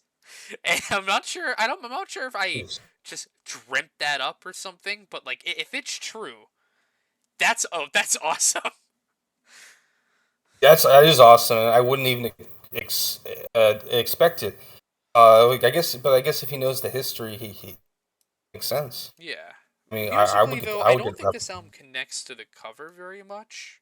I Oh, mean, okay.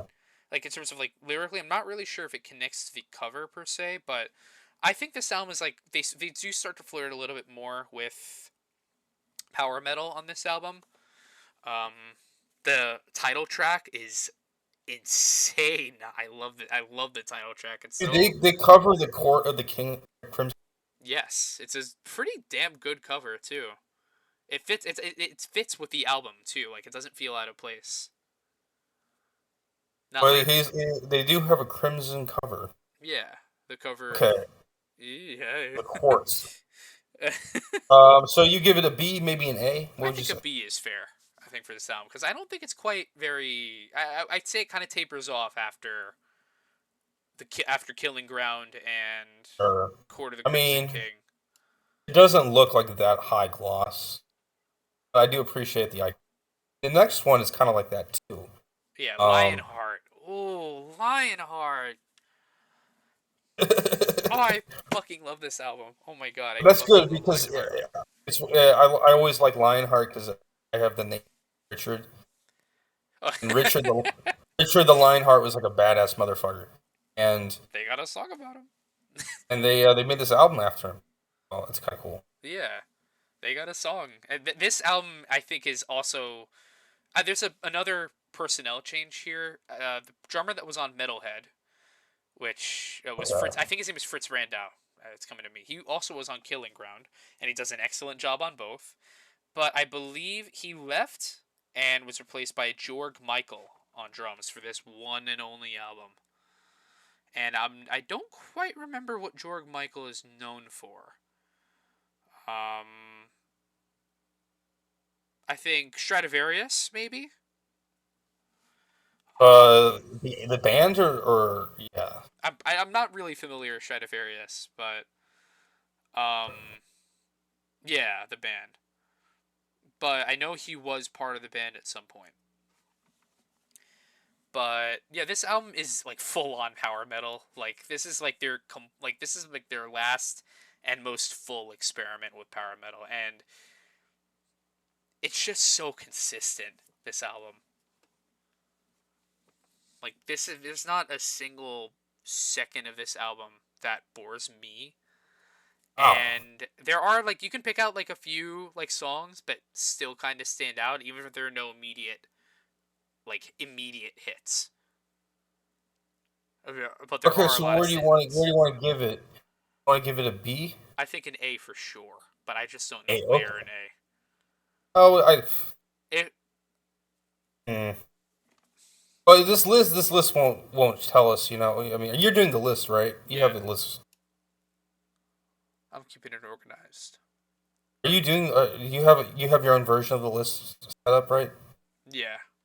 Oh, Okay, also I because have I a can't D and an see it. F category, but truth be told, I don't really know if any of these are going in D and F. I don't know. They don't qualify. Yeah, I mean, they're all, those are reserved for bands that aren't Saxon Yeah, and this is Saxon we're talking about. Saxon is C tier at worst.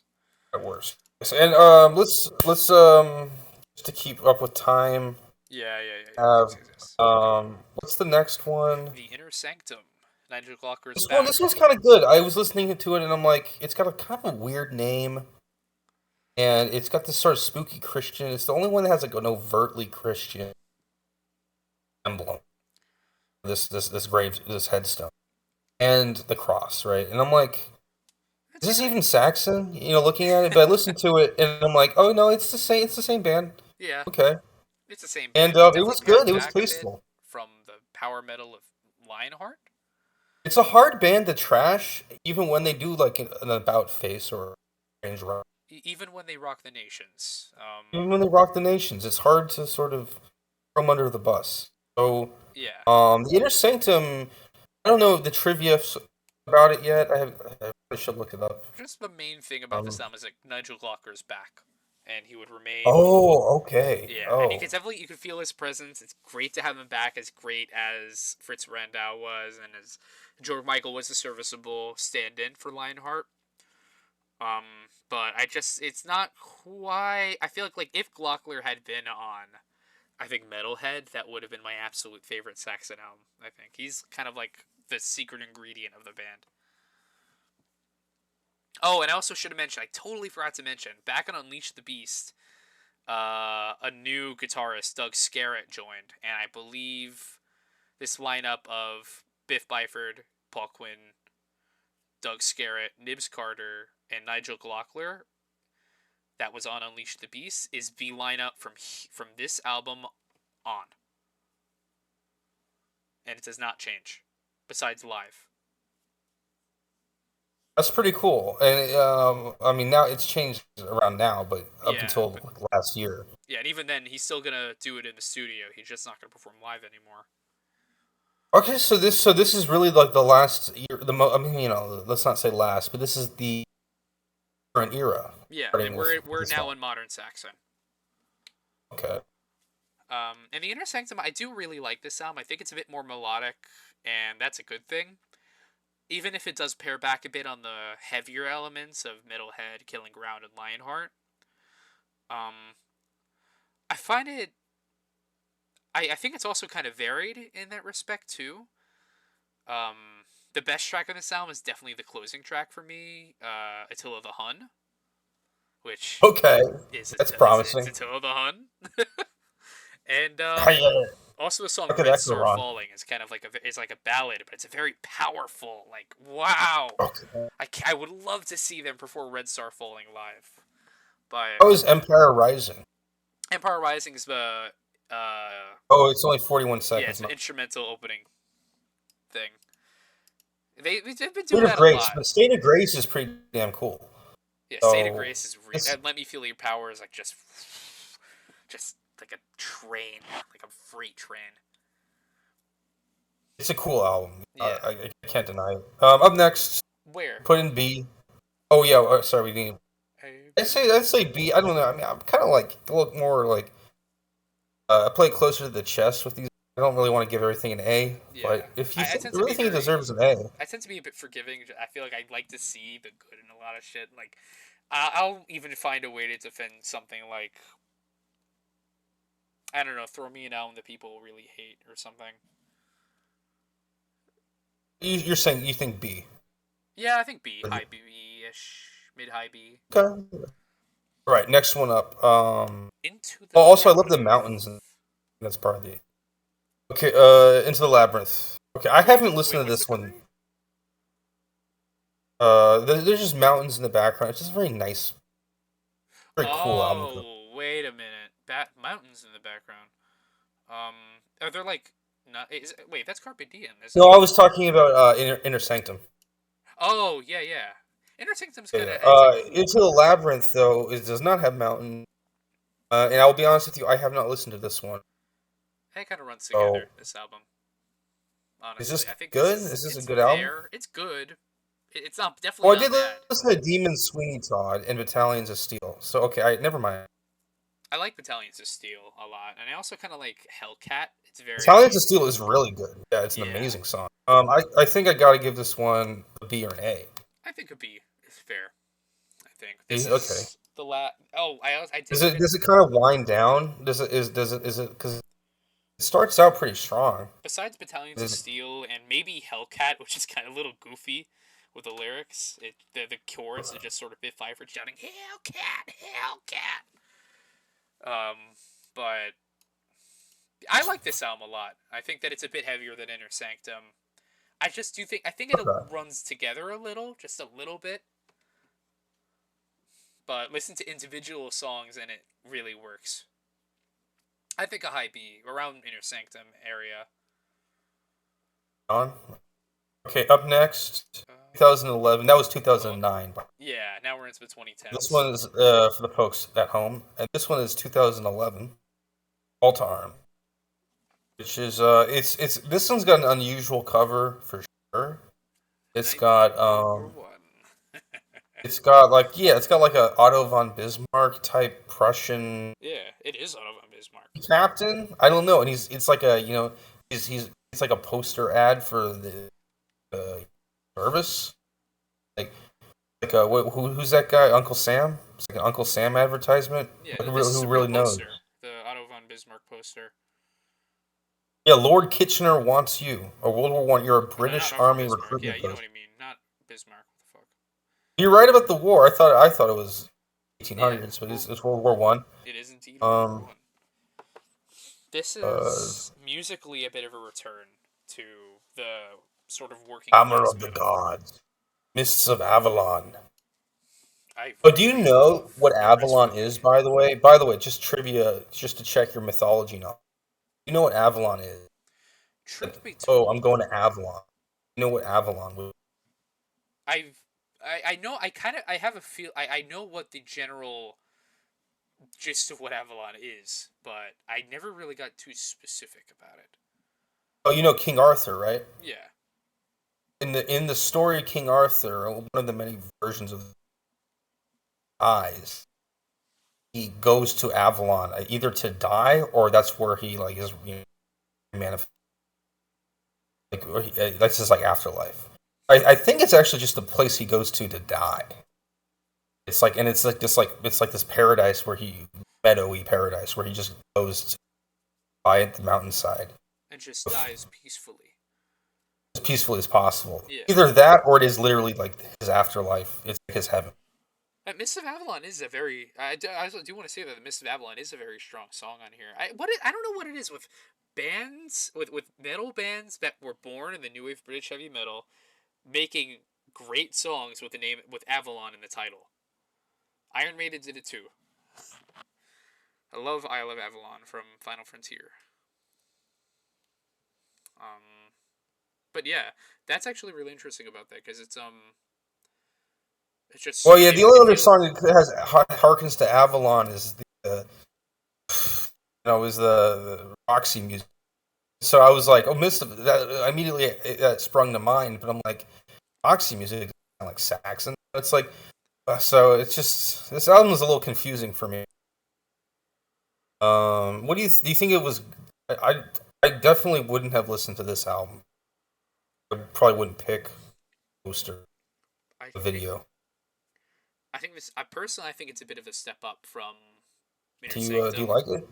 I think I Oh, want to put it. I'm gonna put it in high B with Into the Labyrinth. No, a little higher than both of them for me, just because like the roughness is back. I feel like that's been kind of like oh, okay, the okay. albums have been kind of polished from here, like in the It's got that sort of 2000s. red dot, like intensity. It's got this maybe a little bit of a Zeppelin Yeah, kind of not approach. necessarily Zeppelin-y, No? but I'd say like it's a bit more bass heavy production wise. Okay.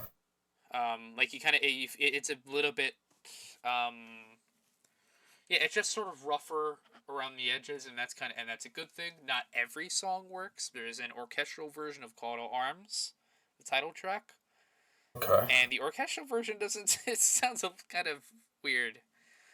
Um, but it kind of sounds a bit like a mismatch from the rest of the album. But overall, I do really like this album. I think a high B Hammer is of the fair. gods, facing the bullet after burner when doomsday comes. No rest for the wicked. No rest for Ballad of the no working man. rest for the wicked. But Biff Byford says he wanted a more working class sound. Yeah, and back That in was a true. '79 is a tribute to the fans. Oh, okay. Nice. Um, Anyway, now we're which on that's to not fair, by the way, because not every fan would have been there in '79. yeah. It's just like it's in quote like the fan tribute song because back in '79, wow, our first album, wow, you know. That's definitely less depressing than some acts to do like a nostalgia song where they just talk about like their boyhood. Yeah, pretty You know that much. one Smashing Pumpkins in 1979? Oh yeah, there's I'll one send it Smashing to you Pumpkins song after in this '79. because it's like probably the exact opposite. It's like extremely nostalgic. Yeah, It's, yeah, I know what it's song you're talking about. It's like very like it's definitely not this. Like this is more like a triumphant, like upbeat, yeah, yeah, and keeping that his song is Saxon like a tradition. dreary like loner song, and this one's more of like a call to arms. Yeah, get it. All right. Anyway, so how do you rank it? B. I Okay, think high we'll go B. with B. A B. And now here's where we get to the truly B modern plus era. plus. From here on out, they all have the same producer too. That seems kind of icky. Are you Okay, familiar with Andy Sneap? is that the producer? I wouldn't know. Does he do He's a lot of stuff? have you listened to the newer Accept albums? You know, I never got into Accept because I just thought the name was ridiculous. You're saying it's pretty good. Yeah, the newer It's just, dogs barking in the background. I don't know. Maybe I should have had someone like throw the name by me. But I always figured that a band with the name Accept. There was a band from the Except '70s called Argent, and I'm oh, like, no, not like Argent though. okay, That's okay. what's his name? Ballard. That band, Argent. I know Argent. Oh, it's a German Yeah, heavy. Well, that's the other thing. except It's is like German. Judas Priest if the vocals were like a cross between Brian Johnson Parkins. of AC/DC and Paul Diano of Iron Maiden. Oh, okay. But this music is like very Priest. Wait, who? I know Bruce Dickinson. Who's Paul Dion? Oh, Paul Diano's like on the first two albums on the self-titled Killers, and then Oh, I Bruce didn't Dickinson realize that they joined had for like a Rubies. different guy. I'm fucking out of that loop. I I thought it love was Paul always Bruce Diano. I Dickinson. love Bruce Dickinson's my favorite, but Paul Diano is like special. He has a pretty good. He has a few pretty good solo albums too. Are those Killers. first two albums like lesser? Like they're No, not the best. definitely Oh, not. The first one is a bit. He was a bit close to '70s rock at times, but uh, what has he done? What has he done after Iron Maiden? after he had a solo band called Battle Zone, and they did a few kind of '80s but very solid heavy metal albums. And they And a band drifted. called Killers. They broke up. He formed a band called Killers. Their first album is great. I think like really great, better than some of Iron Maiden stuff at the time that released in '92 when Bruce Dickinson he was preparing to leave at that point. Um, and Creator. but then they went to shit. This guy's worked. This producer. Boy, he does everything. He's not just he's not. What? So you're saying Andy Snipe is like it's all confusing because he's worked with everyone. Yeah, he's worked with a lot of people. He's worked with Accept, and he's working. He did Judas Priest's Firepower, and he's working on the new album too. Um, he's been working with Accept since 2010 when they came back. In the studio at least. But is he a good producer? Because it seems like what you're saying that you don't like the new stuff as much. I think that Andy Sneap. Here's the thing. Firepower is great. I think. Except I think here my one problem with Andy Sneap as a producer is that his production gets kind of samey Right? across every album, and while it's good for consistency's sake, it does make it a little bit boring to listen to these four albums back to back or something. Sure. If All there's right, one well, exception, I think Carpe Diem is a bit of a refresh. and But just to finish what you're talking about earlier, what happened to the Iron Maiden saying? oh, what happened? Into yeah, what happened? What caused him to leave? You mean, or just where Like, he's well, he now? said he was in a band called yeah. What's why he leave? And then when he went to that one group you met, So he left Pillars, because he's kind of see, he would often get insane. arrested at his own at Iron Maiden gigs because he did something illegal. He Right. he brandished a knife at their audition with their manager, at their first audition with a manager, and they couldn't do the audition because Paul Diano had a knife and it was now in custody. Um, Weird.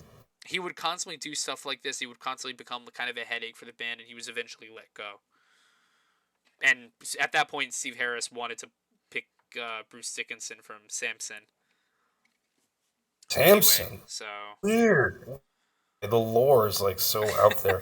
all of these newer British heavy metal bands are linked in somehow. The guitarist Dennis Stratton was on the first Iron Maiden album, but he got kicked out because the band didn't like that he was listening to Queen and the Eagles instead of heavier stuff.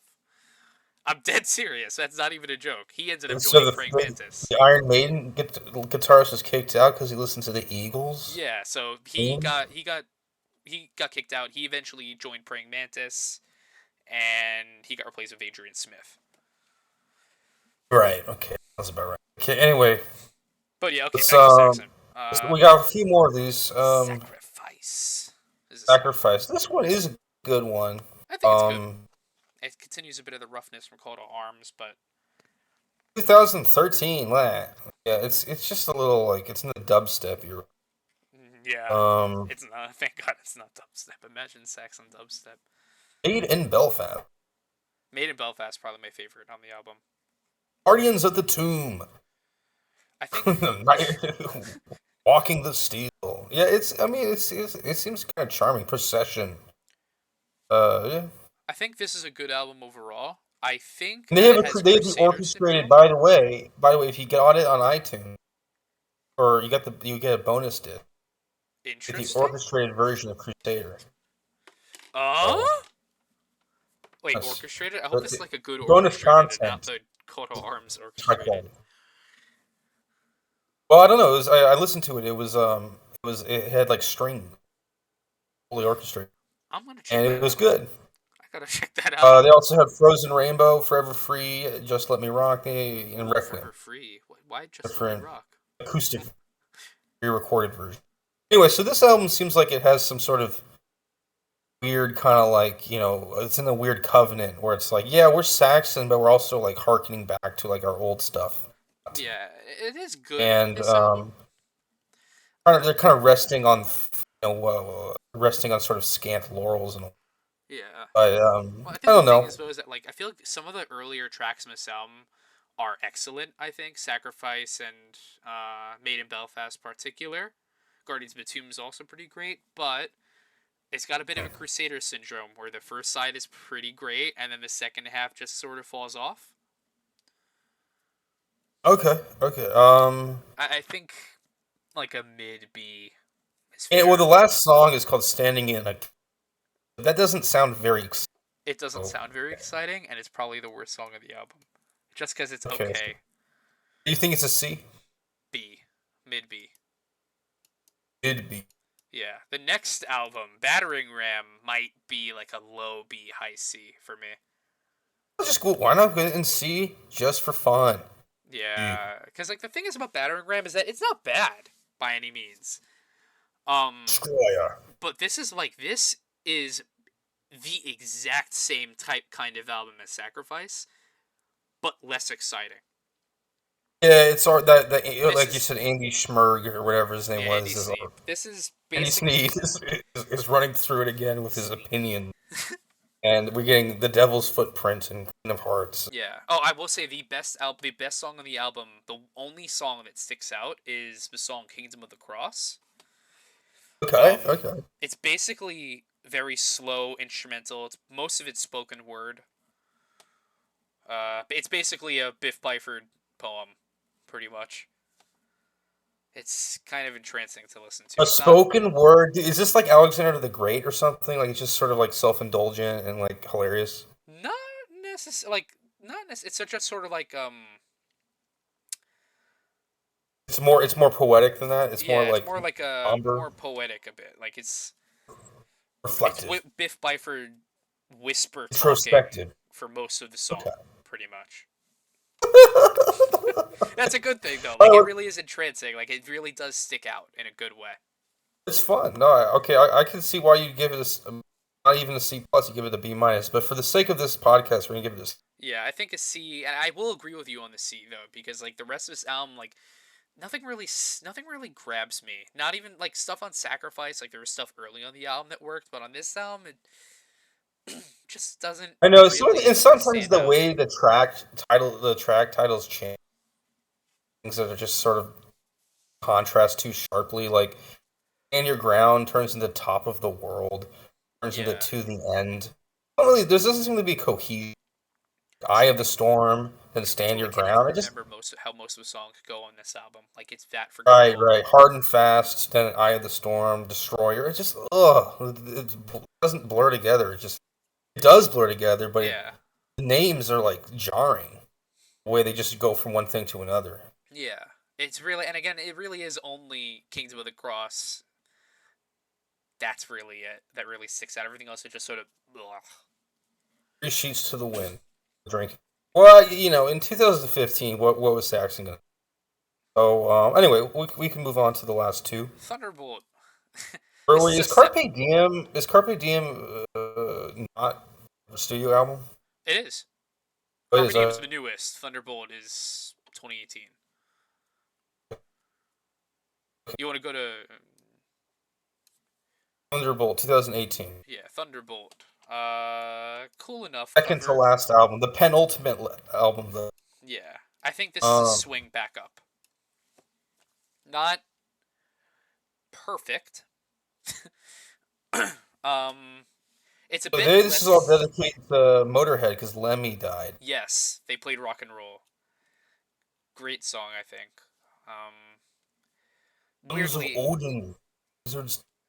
yes. There's also Speed Merchants is pretty great. The Secret of Flight. Roadie's song. So they have a dedication to Lemmy, and they also have a dedication to every roadie.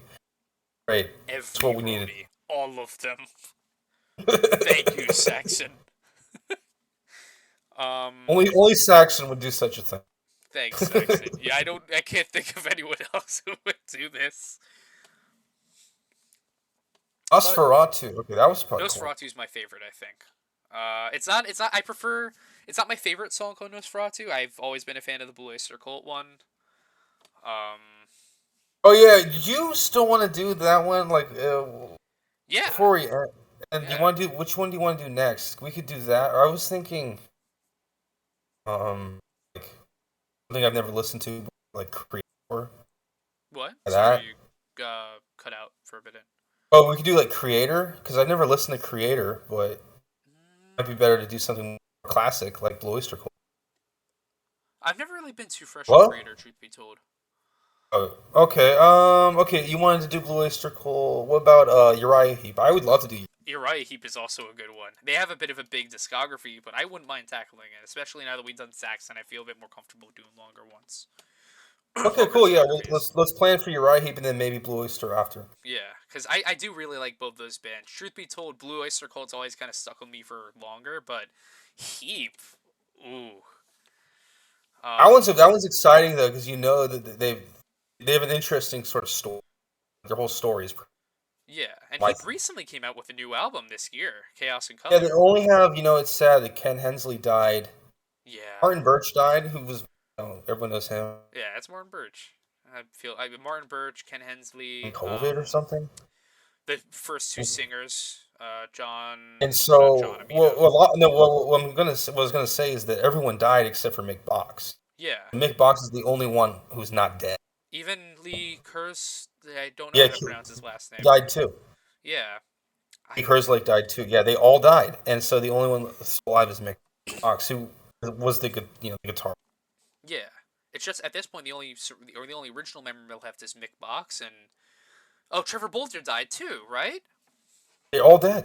All dead. It's just It's pretty really much kind the only long-lasting members left in the band are him and Bernie Shaw. Funny enough, was the vocalist for Praying Mantis at some point. But was Bernie Shaw like a Mach 1 line? Bernie Shaw came in probably in like some late 80s. Bernie Shaw was like late 80s, but he's been the singer ever since. I personally love him as a vocalist. Okay. Well, yeah, We'll okay. get to that. But is he a backup singer for Uriah Heep? He's the lead. He's the lead. He's been the lead singer. Yeah, Oh, that's right. He's been the lead singer since, I think, Raging Silence might have been the name. It's one with the face of the Yeah, cover. I'll be honest with you. The band does have kind of a depressing. Yeah, everyone. a bit of a depressing history, I want to say. But that's what's sort of intriguing. Anyway, we'll get to it. We'll get to it. Let's just Yeah, let's do Thunderbolt. through Thunderbolt, these. how do you think? I could talk a little too much. Let's just do this. What do you think about Thunderbolt? I'm not sure. I listened to this. It has kind of a Tolkien fantasy look to it. Very kind of vague.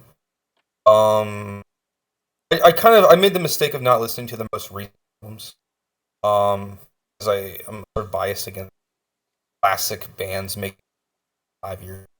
But I listened to like the Ozzy one. Like that was kind of It's picture number 9. Yeah, so I think this one. I think a mid B. I think we can play it safe by giving it a mid B. I don't think there's anything trash about it. Yeah, there's nothing bad. Just I think Don't see there's any not red that flags much that in sticks out. Unlike Carpe Diem, I think Carpe Diem is their most recent album. It came out in 2022, and I actually picked this up on release day on vinyl. Oh, okay. And what did you? How much was it? I went in blind. It was, I believe, I got it for 20, which was pretty, like, considering That's how good, expensive yeah. vinyl is nowadays. Like, Unreleased? Yeah, the first day too. Yeah. Wow. Pretty good. it's like a gatefold. It's pretty nice. Is the album any good? Okay, I it's went got in these totally ratings. blind for this. So like, I didn't watch any of the music videos beforehand. I know there were singles released. Personally, I think this album is what Crusader should have been, for the most part. Oh, it's more consistent. Okay. Yeah, like Paul Gregory came back to do the art for this. There are a few songs, but actually kind of harken. The song "The Pilgrimage" kind of harkens back to Crusader, the title track, a bit. It's not as good. Crusader is the title track of Crusader is kind of insane for me. But Okay. I think that compared to the last 3 Sneap albums, I think this one's a huge step up. It just feels like they have a lot more life in them this time around. Like they're a lot. This is recorded during the pandemic too. So like, right.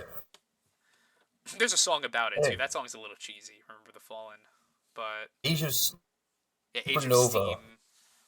Lady Grey. Lady in Supernova Grey. is really fast. I'm wondering how Lady in Well, Lady in Grey's a really cool one. Grey It's like doing that deliberately. like Lady in Grey. There's Anyway, so yeah, Living on the Limit. Black is Remember the Midnight Fallen. is a great one. Age of Steam. Pilgrimage. Yeah, it looks like a fun album. I'll have to check it out. I think They got this Diamond is- Head apparently on their tour. It seems cool. I think this one's probably lowest A, in my opinion. Think it's that good? Okay. Yeah, I think this is their best album since Lionheart, in my opinion. Wow. Like, this What is is a that like? Oh, great that's like almost album. 10. Oh, it's almost 20 years. Like, yes, it has the same sort of production thing as the last three, like very clean, but the guitar tone is very consistent. But it still has that thing, like it still has. I think what this album has that Sacrifice and Thunderbolt and stuff like that don't have is songwriting, because this album just sounds like and energy. This album has energy that those don't. There's so much like, but it also. I'm rambling a little bit. My God, this album just sort of blew me away the first time I listened to it. All right, man. man. It still holds up. It still holds up. Wow. Okay, I'll check it out. You're selling it to me. I wasn't gonna listen to it, but now I'm like, it's another one I just have to like, I might even buy one. All right. I'll Listen give it an first. Listen A. before you buy it first, because I literally the next week the newest Praying Mantis album came out after the Saxon album, Oh, and you wanted to buy that one. and I went into that one blind, and it wasn't very good. That was probably their worst album, actually. But so yeah, I just listen before you buy. Okay, so let's definitely, and let's review the albums. You want to move any to S? Probably Wheels of Steel, Okay, probably so S, and then yeah, let's go over it. Strong Arm of the Law. S. Right now the only thing in S is Denim. I think I can move. I'd be willing to move Strong Arm up. Okay. Um, Wheels, I Wheels think. of Steel too. I think Wheels. I think Wheels could go in S for how. Uh, what's the word? I'm losing my words. You Influential. put the debut album in B, right? Do you want to move it to A? I think B is still fair for Saxon. Okay. Um, in A now that I've moved those B original. Innocence is no excuse. You think is a B, not an A. Yeah, I think Okay. a higher B, or mid Okay. B. I don't really know. But it's B. Power and the Glory, A. I'd say. Is Right. it an A for Forever Free? Oh,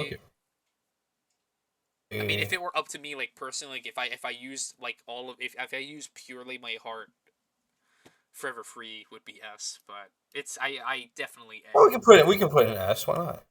No, I want it because if I'm gonna pick if I'm gonna pick my two favorites, You're gonna be honest with in yourself. S, It's not if an I want S. to be honest with myself, it's not like it's not the most consistent. There's a song called Grind that's a little weird, and a cover A of little a gnarly. Foghat cover too.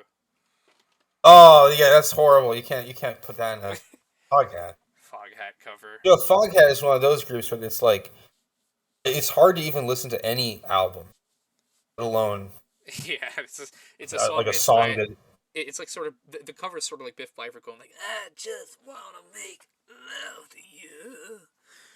It's just sort of like it's weird. It's a very weird register. It's like crusty voice is kind of like Yeah. thinking haphazardly. Okay. But Metalhead, though, I will 100% move it up to S if needed. Okay, we can do it. Yeah, why Like not? in a heart, like if there's any album to move up to S besides the original trilogy, it's that one. If I had to pick. Okay. I'll put an S. Other albums in A, Lionheart and Carpe Diem. Lionheart's excellent. That if I wasn't so conservative with the S tier, I would say to move it up to S. But And then B's. Does everything in B deserve to be in B, or should it be promoted or demoted? I think we could split some of B up. I think there's nothing here to demote to B. I think C is pretty C.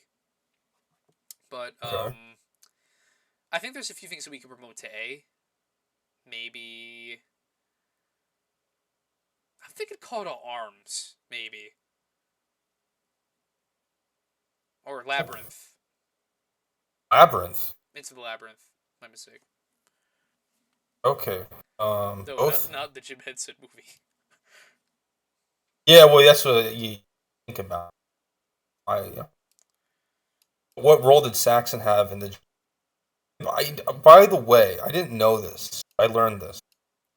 Dark Crystal came out well before Labyrinth. Yeah. Did you know that? Like by 4 years.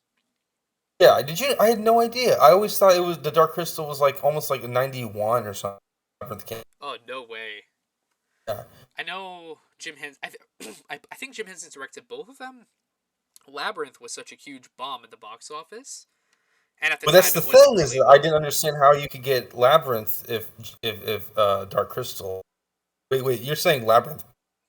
Labyrinth was a huge bomb at the box office, and it was such a bomb that Jim Henson Okay. stopped directing. Actually, to be fair with you, Labyrinth isn't really like the best movie in terms of plot. Like its plot is pretty dumb. Like, oh no, Dark Crystal might have a better plot. Baby brother, let's let. It's like Hellraiser. It's really just Hellraiser. Yeah, why? It does remind you of Hellraiser, right? Like it's the second one, Yeah, I think, with Hell on Earth. No, that's Hellraiser it's 3. like a little like the second one. Yeah, Yeah, that's like the whole maze in the Cenobite. I think when did Hell? But to be fair, I think What? Hellraiser 2 must have been. I think that was like They remade Hellraiser. Oh yeah, I haven't seen it yet.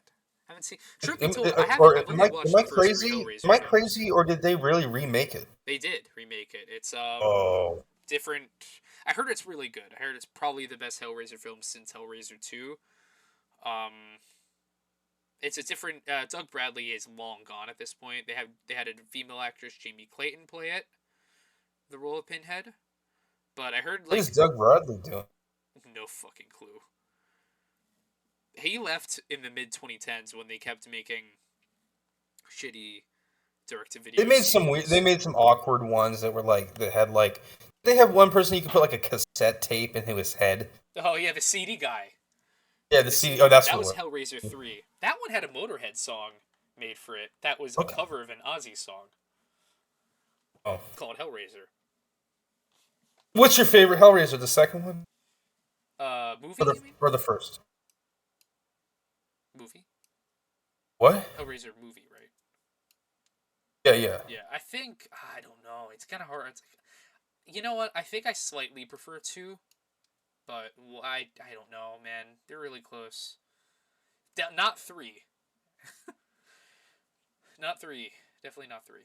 But well, between 1 and 2, I think if I had to give it an edge, I think 2 is just a good sequel. So, and if a sequel is good at being a sequel, then I think I would consider that in a way. Like it just sort of takes what was done in the original and builds on it. But not in a way that feels Yeah, I stupid. mean the Hellraiser Hellbound is kind of more exciting than the first one. Yeah, I think a the little less first one is scary, but yeah, the first one's scarier. yeah, First one is has better suspense. You know, it's just atmosphere. better on the take. Quicker on the take. It's just a little like everything. Whereas Hellbound is more of like like a creature. Just like you go in, you don't know really what's going to happen. A bunch of random shit happens, moving parts. You're like, It's wow, this more movie just went gory. places. But it went places in like a dumb way. Whereas Hellraiser is at least has like a cohesive story. And And Hellraiser back 3 to it, turns I think Pinhead into a fucking Labyrinth. I villain. think Labyrinth is like a weird movie because it's they're banking off sort of like David Bowie's sort of like stealing the show. A lot of people, I would imagine, don't really care that David Bowie's in it. I did So when I was a kid, and I watched it for the first time, and Mom was like, "That's David Bowie," and I'm like, "Who's David Bowie?" yeah, you're like he's important. And you're like, I guess, sure. Sure. What's a Bowie? Is that his real name? Wow, why would you pick such a stupid name? That kind of thing. Yeah. Uh, Truth be told, I've never really been huge on Labyrinth. I've always been more of a Dark Crystal person myself. Haven't seen the Netflix show. yeah, Heard but it's Dark really Crystal good. just makes me want to do drugs. That's the other thing. Yeah, sometimes Dark Crystal's a little hard to follow. I love the sort of like this skepsis. I am no emperor, like kind of thing. I like voice acting. Voice acting. Would you know? You really like the '70s Hobbit, or sorry, not the Hobbit. Lord of the Rings, the Fellowship. What? What are they called? You know the 1970s. Ah, the Oh, is Bakshi it one, the Ralph Bakshi film.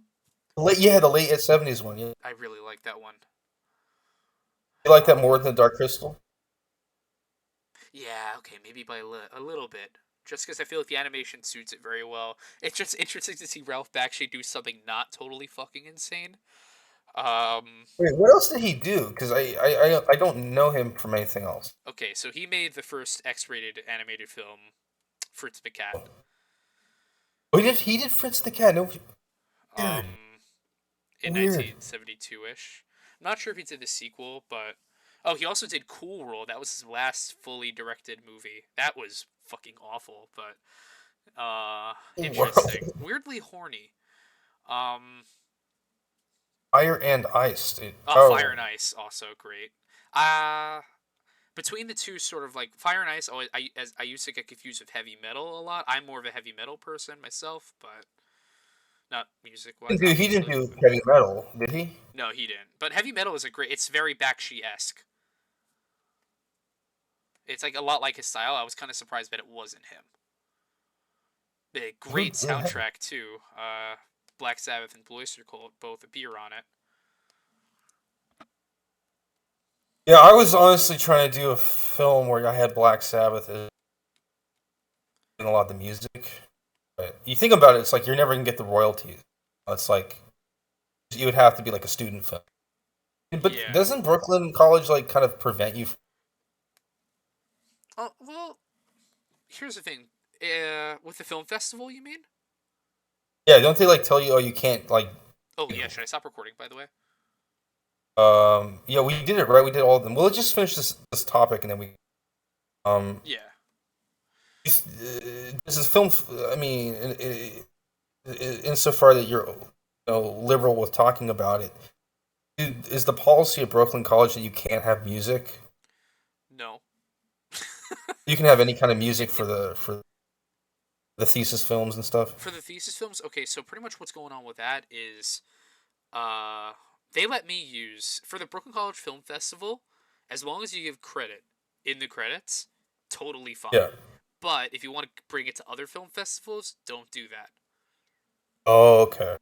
Now Let's with go my to that. movie, with my thesis film, movie night, Yeah. that I ended up using, there was temp music that I used to edit a scene from a very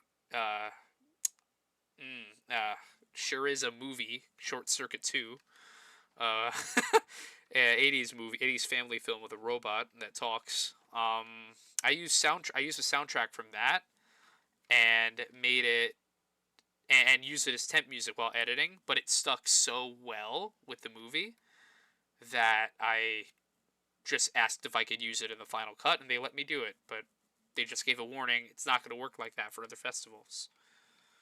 But for Brooklyn, they tend to be a bit more lenient with it. But what was the song you used again? it's just pieces of the soundtrack from a '80s family film called Short Circuit 2. Oh, okay. My movie's about my short film was about a bunch of people that like watching bad movies. So You weren't the one. what? Who You're cutting out. Did you mention Cozy Powell in your script? Oh no, that's the different script. I mentioned that in the. Okay, that was you. Okay, cool. Because I was about to say I went up to the other kid. There was a kid with an afro. I forget his name. Xavier. And went up to him, and I was like, "Oh, I thought it was him because I asked you first, and you said no." I'm like, "Oh, okay." And then I went to Xavier. He was like, "No," because he obviously did do it, but I just assumed it was him in an afro. I was like, "That's the '70s."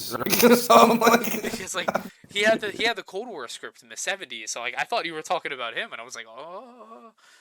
yeah, so I was like, "Why? How did you figure to put Cozy Powell in your scripts?